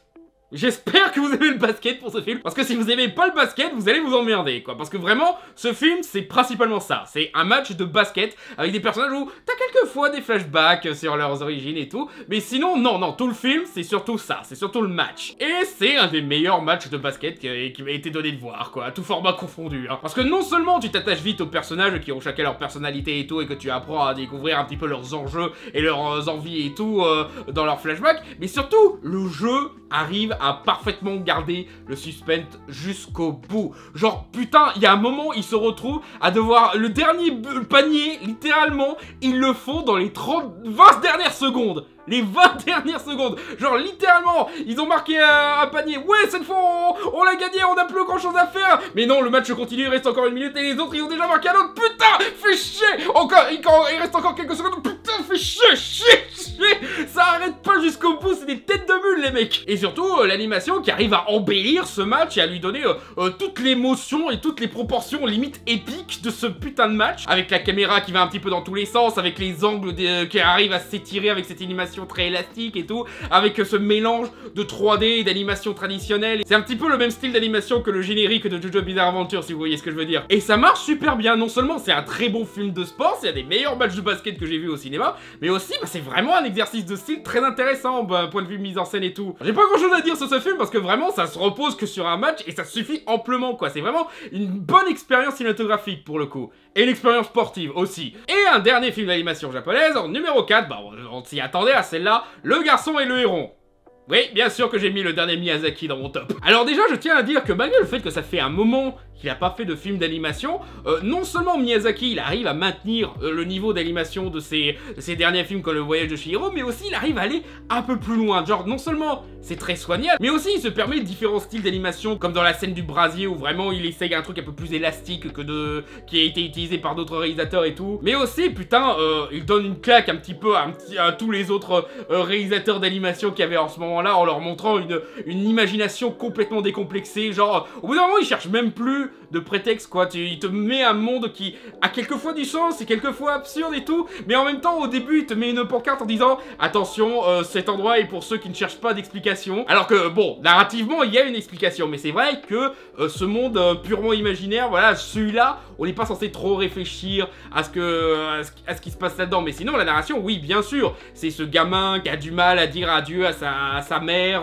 et qu'on pousse un petit peu à avoir une nouvelle vie avec une nouvelle maman et tout, et qu'il a un petit peu du mal, donc il préfère se réfugier dans un monde imaginaire. Mais ce monde-là, voilà, il est censé toucher à une fin, quoi. Il ne peut pas durer éternellement. Et il y a tout le truc avec le créateur qui, oui, alors le créateur, oui, justement, le créateur de ce monde purement imaginaire, voilà, qui est clairement une allégorie à Miyazaki lui-même, et tu sens que, ouais, Miyazaki, il a entendu tous ces mecs qui parlaient de ceux qui allaient être son descendant, le nouveau Miyazaki, qui s'est rendu compte, ouais, il y a personne. Non, il y aura jamais de nouveau Miyazaki, en fait, laissez tomber, hein. Donc, je vais faire ce film, montrant que les petits nouveaux, ils atteindront jamais mon niveau, et je montre ça dans une histoire où, ouais, il y a un créateur qui se rend compte, ouais, j'aurai jamais de descendant, mon monde, il va être oublié, il va prendre fin, il y aura personne pour continuer, quoi. Mais en même temps, c'est pas défaitiste, quoi. Il y a limite une note d'espoir quand tu vois que ce monde ne peut pas être sauvé, parce que quelque part, ça montre que oui, c'est le gamin qui va devoir se créer sa propre voie, qui va pouvoir se libérer de cette tâche-là et qui va pouvoir être complètement libre et de faire son propre truc. Et même les autres personnages, que ce soit le héron qui veut nourrir un petit peu l'ego de cette nouvelle génération, à essayer de reprendre le flambeau mais qui arrive jamais vraiment, ou les autres oiseaux là qui essaient de s'emparer de l'héritage mais qui ne seront jamais au niveau et tout. Il y a vraiment des rencontres très intéressantes comme ça qui arrivent à confronter le gamin par rapport à ses doutes, à ses pressions et tout. Miyazaki, encore une fois, il montre que non seulement il a toujours du talent, mais surtout il a toujours des choses à dire. De la part d'un réalisateur qui n'a pas fait de film depuis un moment, tu pouvais t'attendre au pire, tu vois, que limite il allait trop se reposer sur ses lauriers ou quoi que ce soit, mais non, il a toujours quelque chose d'intéressant à dire. C'est peut-être pas le truc le plus encourageant et peut-être pas le truc qu'on a envie d'entendre, bah, surtout dans un monde où on n'arrête pas de chercher le nouveau Miyazaki, mais c'est peut-être quelque chose qu'on avait besoin d'entendre. T'es un vieux monsieur qui a beaucoup de vécu, qui a bien profité de son imagination et tout, qui a offert son imagination et qui a vu ce que les gens ont fait de son imaginaire et qui s'est dit... Ouais, non, ça marchera pas, les gars, faut qu'on arrête. Tant mieux que ça s'arrête, hein, faut passer à autre chose, faut découvrir le monde. Justement, il y avait une interview de Miyazaki, je crois qu'il avait dit un truc du genre... qu'il avait rencontré un fan qui disait que votre film a fait mon enfance ou quelque chose, et que lui il était genre mec, je voulais pas que mon film soit ton enfance, je voulais que mon film t'encourage à sortir dehors, quoi. Ah, et aussi d'habitude je parle pas trop de la version anglaise, surtout que j'ai pas vu la version anglaise en entier, j'ai juste vu la bande-annonce et quelques extraits. Déjà ils refont comme à l'époque de Disney à faire venir un gros casting vocal. Je veux dire, le créateur il est joué par Mark Hamill, le père de famille il est joué par Christian Bale, Dave Bautista il joue le roi des oiseaux et tout. Mais là où j'ai été choqué et surpris, Robert Pattinson dans le rôle du héron. Le héron qui a vraiment une voix bien spécifique comme ça, et que, encore comme avec Timothée Chalamet, tu te doutes pas que ça pourrait sortir d'un mec comme Robert Pattinson, qui généralement, voilà, c'est un bon acteur, mais il est souvent dans des rôles mono-expressifs et tout. Et là, tu le vois en train de sortir cette voix-là, mais à la perfection en plus. Il est vrai, les quelques extraits que j'ai entendus, il est vraiment bon, tu reconnais pas Pattinson. Quand je pense qu'il y a des gens qui doutaient de lui dans le rôle de Batman, alors que putain, non seulement il est bon en Batman, mais en voyant son boulot sur Le Garçon et le Héron, tu te rends compte que non seulement il aurait pu jouer Batman, mais il aurait pu aussi jouer le Pingouin ou Croc. Non, vraiment, il y a ce talent inexploité chez Robert Pattinson, c'est un crime. Non, franchement, on aurait dû se permettre un peu plus de délire comme ça avec Robert Pattinson. En numéro 3, alors apparemment c'est controversé de mettre ce film dans son top 10 de l'année. Je m'en fous. Je mets le dernier Spielberg, le Fablesman. Parce qu'au bout d'un moment, Spielberg, quoi, merde. D'accord que je l'ai mis que numéro 3, mais un peu de respect pour le mec, quoi. Surtout que, putain, son projet de faire un semi-biopic qui s'inspire de sa vie, tout en mettant un petit peu de fiction et tout, et qui parle finalement de sa passion pour le cinéma, et sa relation compliquée avec ses parents, ou avec les autres gosses durant ses années lycée et tout, bah déjà, c'est une pièce importante dans ce puzzle qu'est la cinématographie de Spielberg, quoi. Ça donne beaucoup de sens et beaucoup de clés de compréhension à pourquoi il se concentre souvent sur des femmes divorcées, pourquoi sa passion pour les trains, etc. Son respect pour les anciens grands réalisateurs et tout. Genre l'anecdote de John Ford, quoi. Fallait la mettre en scène, cette anecdote, quoi. Le cinéma avait besoin de vivre cette anecdote. Et surtout sa réflexion sur le cinéma, quoi. Que au début, c'était vraiment sa fascination personnelle pour certaines choses, certains événements historiques et tout. Mais qu'à un moment, il s'est rendu compte que sa caméra pouvait révéler une vérité qui qui le dérange et que là il s'est rendu compte du potentiel du cinéma et surtout du danger du cinéma. Donc du coup il commence à fuir cet art et il se dit que non, je veux pas être responsable de la destruction que peut provoquer un film comme ça détruit ma vie de famille limite. Mais qu'en même temps il ne peut pas penser à autre chose quoi. Il y a un moment où il se retrouve dans une dispute familiale horrible, traumatisante et tout, et qu'il s'imagine quand même en train de mettre ça en scène avec sa caméra et tout, parce que vraiment il n'arrive pas à penser autrement que ça. Et c'est quelque chose que je comprends totalement, l'envie de toujours mettre en scène les événements de notre vie. C'est quelque chose avec laquelle voilà, je pensais que j'étais le seul fou à voir ça, mais finalement non, même Spielberg il a un petit peu ce problème là. Oh mon dieu, moment traumatisant, ce serait trop bien de le filmer comme ça là. Quelque part t'as honte de penser comme ça, mais en même temps, ouais bah tu penses comme ça, qu'est-ce que tu peux y faire quoi. Vraiment, c'est un très beau film, y a rien à dire là-dessus. Non seulement l'imagerie de Spielberg qui arrive à faire cette colorimétrie presque monochrome que Ridley Scott essaye de reprendre mais sans avoir le talent de le faire, voilà.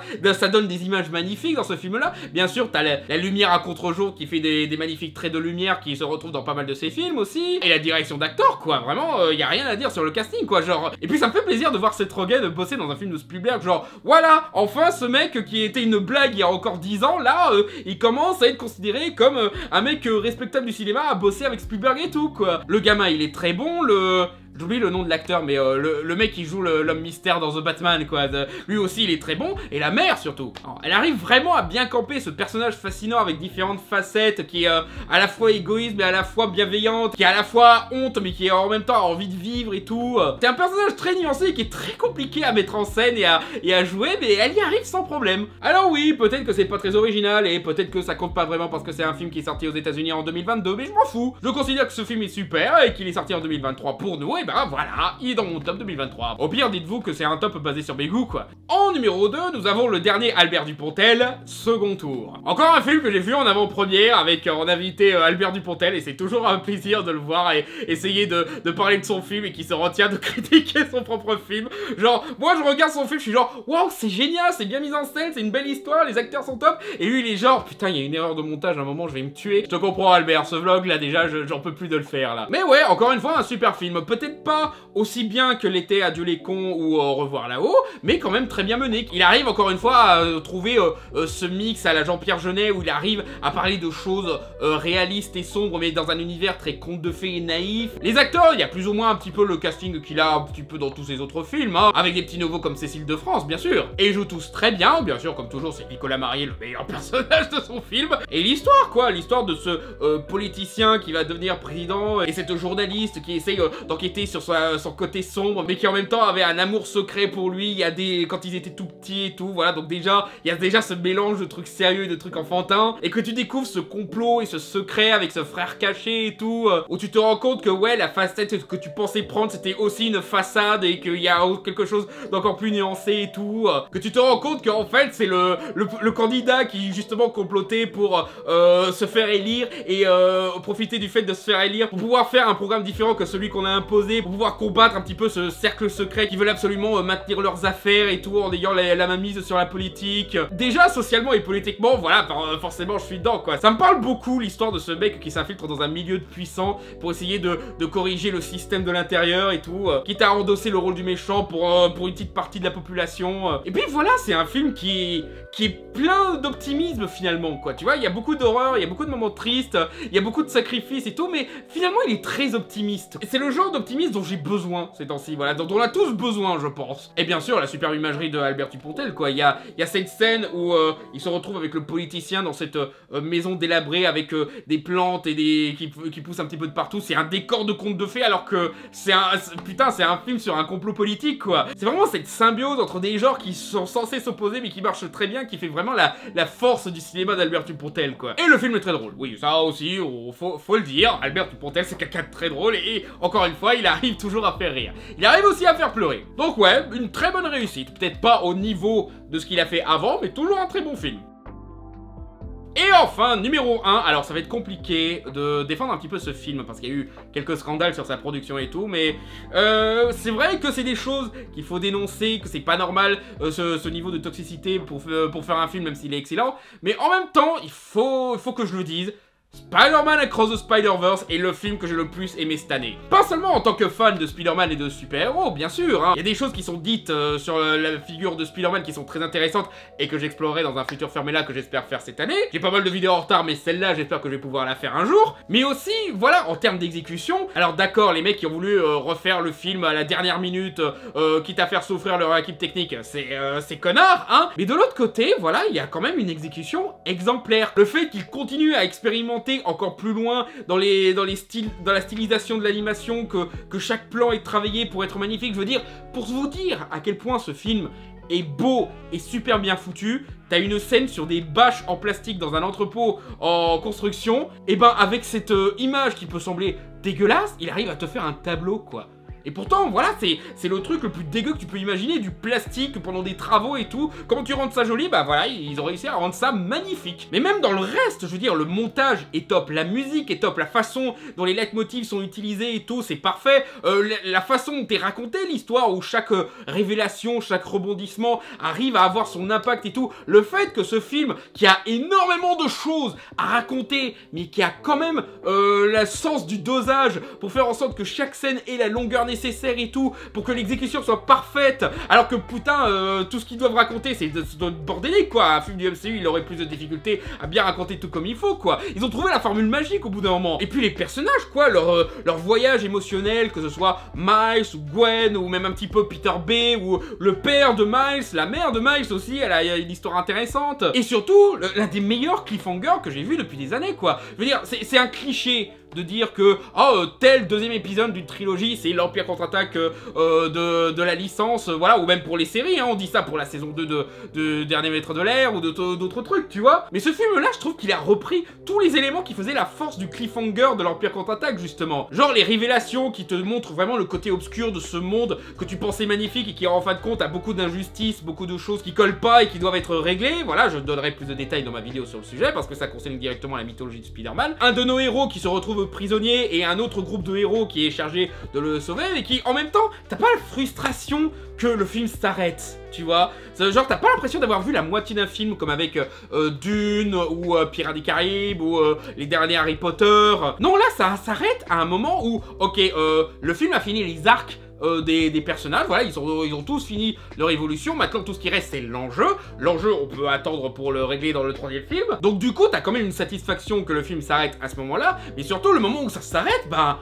t'as de l'énergie, quoi. T'es excité de voir la suite. Vraiment, l'énergie avec la musique, les plans, la situation, le dialogue avec Gwen qui a enfin trouvé son groupe. Et pour en revenir à l'animation, oui, l'animation, ils vont encore plus loin, mais ce que j'adore surtout, c'est qu'il y a des moments où j'ai même plus l'impression de voir un film de super-héros ou un film d'animation à l'américaine. J'ai l'impression de voir un film comme J'ai perdu mon corps, ou d'autres films d'animation qui essayent d'être plus intimistes et de parler d'autre chose que de trucs bon enfant, tu vois, et qui font des expérimentations avec l'atmosphère et tout, avec les décors qui disparaissent pour qu'on se focalise de plus en plus sur l'émotionnel des personnages qui parlent entre eux et tout. C'est le genre d'expérimentation que je trouve dans des films d'animation indépendants, des films d'animation qu'on pourrait trouver en France ou en Belgique et tout, et ça fait plaisir, ce gros blockbuster pété de thunes qui a été bien mis en avant dans le marketing, qui montre que ouais, l'animation ça peut faire ça. Concentrez-vous là-dessus. Et pourtant, les gens avaient été déjà attentifs au message sur l'animation de Spider-Verse, justement. DreamWorks et même Disney,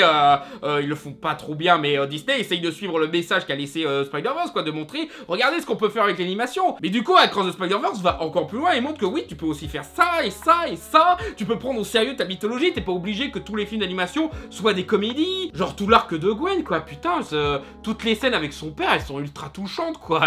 Elles sont fortes émotionnellement et tout. Voilà, il y a vraiment des moments où j'ai la larme à l'œil, quoi, dans ce film. L'action est super bien menée, je veux dire, la course-poursuite avec tous les Spider-Man, voilà, si t'oublies le côté fin de service, je sais qu'il y en a beaucoup qui critiquent le côté fin de service, de mettre des tas de Spider-Man de partout. Clairement, le film, c'est juste, il utilise ça juste pour le décor, il se concentre sur quelque chose de plus intéressant. Mais toute la course-poursuite à la fin, où ça passe à différents niveaux de la ville, voilà, ça commence dans le quartier, puis ça va dans la ville normale, puis ça va dans les bas-fonds, et puis ça remonte sur le truc. Non seulement c'est intéressant parce que tu explores ce monde où tu passes pas beaucoup de temps, hein, parce que tu tu y es genre 10-20 minutes dans le monde de Miguel, quoi. Mais en même temps, ça a du sens émotionnellement, parce que justement, t'as Miles qui s'enfonce de plus en plus et qui essaye de s'élever, de se montrer supérieur aux autres Spider-Man et tout. Je sais que c'est chiant à dire sur des producteurs qui se font taper dessus pour avoir maltraité leur équipe. A raison, hein, d'accord qu'ils ont beaucoup de talent et qui font du bon travail, mais ça n'excuse pas qu'ils maltraitent leur équipe, hein. Après, est-ce que c'est la faute des producteurs? Est-ce que c'est la faute de l'industrie qui veut ça à cause des agendas et tout, hein? C'est pour ça que le 3, je l'attends avec impatience, tu vois, parce que j'aime toujours cette licence, j'aime toujours cette version de Spider-Man et tout, mais en même temps, je suis prêt à attendre, tu vois. Si on doit attendre l'année prochaine pour finir le film, ou même dans 2 ans, pour qu'on finisse le film sans qu'on torture l'équipe de production, moi ça me va, hein. Enfin, tout ça pour dire que Chris Lord et Phil Miller, c'est probablement des producteurs les plus intéressants à suivre dans le cinéma actuel hollywoodien. Et oui, je dis producteurs parce qu'ils sont que producteurs, ils sont pas les réalisateurs et scénaristes, mais c'est des producteurs qui, généralement, savent bien s'entourer, savent trouver les bons talents, les meilleurs talents possibles pour faire non seulement un des meilleurs films d'animation de l'année, mais aussi un des meilleurs films de super-héros depuis des années, franchement. Faut juste qu'ils apprennent à mieux traiter leur équipe. Là, ils seront les meilleurs producteurs de l'histoire d'Hollywood. Mais sinon, voilà, ouais, on peut critiquer cet aspect-là, mais de l'autre côté, faut le dire, ce film est génial. Qu'on rassure au moins les gens en leur disant, oui, n'ayez pas honte d'aimer ce film. C'est pas de votre faute si les gens ont été torturés pour ce film. Et pour ce qui est du traitement de la mythologie de Spider-Man, alors j'en parlerai plus précisément dans mon Farewell Essay que j'espère faire là-dessus cette année. Mais ce que j'aime bien, c'est que ça reprend des trucs que j'ai dit sur la mythologie de Spider-Man dans le premier Farewell Essay que j'avais fait, ou même les Spider-Man sur le Spidey du MCU. Ça prend mon propos sur le fait que voilà, la particularité de Spider-Man, c'est que sa vie doit être dramatique pour qu'il puisse évoluer et donner sens à certains de ses éléments comme son humour et tout. Et ben ce film il est genre, ah ouais, tu penses que la vie de Spider-Man doit être dramatique? Bah va te faire foutre, voilà, on va mettre en scène une situation où Max va se battre contre ce paradigme et montrer en quoi c'est de la merde que Spider-Man devrait tout le temps avoir une vie dramatique. Et pour le coup, le film il a beau envoyer chier mon propos, mais il envoie chier en proposant quelque chose derrière, avec des contre-arguments, avec des exemples, avec un discours qui... Pour le coup, je suis obligé de reconnaître, oui, t'as raison, oui, je me suis trompé. C'est vrai qu'avec tous les Spider-Man qui maintenant collaborent entre eux, on devrait plus se contenter que les nouvelles générations de Spider-Man souffrent pour rien. Mais bon, encore une fois, j'en parlerai plus en détail dans mon Farewell Essay. Tout ça pour dire que, oui, je kiffe ce film, autant sur la technique que sur ce que ça raconte et ce que ça représente pour la mythologie de Spider-Man. Ce film, c'est un sans faute. La seule faute, c'est derrière la caméra comment ils ont traité l'équipe d'animation. Encore une fois, si le film avait eu quelques mois de retard, je l'aurais accepté. Pareil pour le 3, prenez tout le temps qu'il vous faut pour le faire, hein. Vous forcez pas à le finir pour cette année, on peut attendre.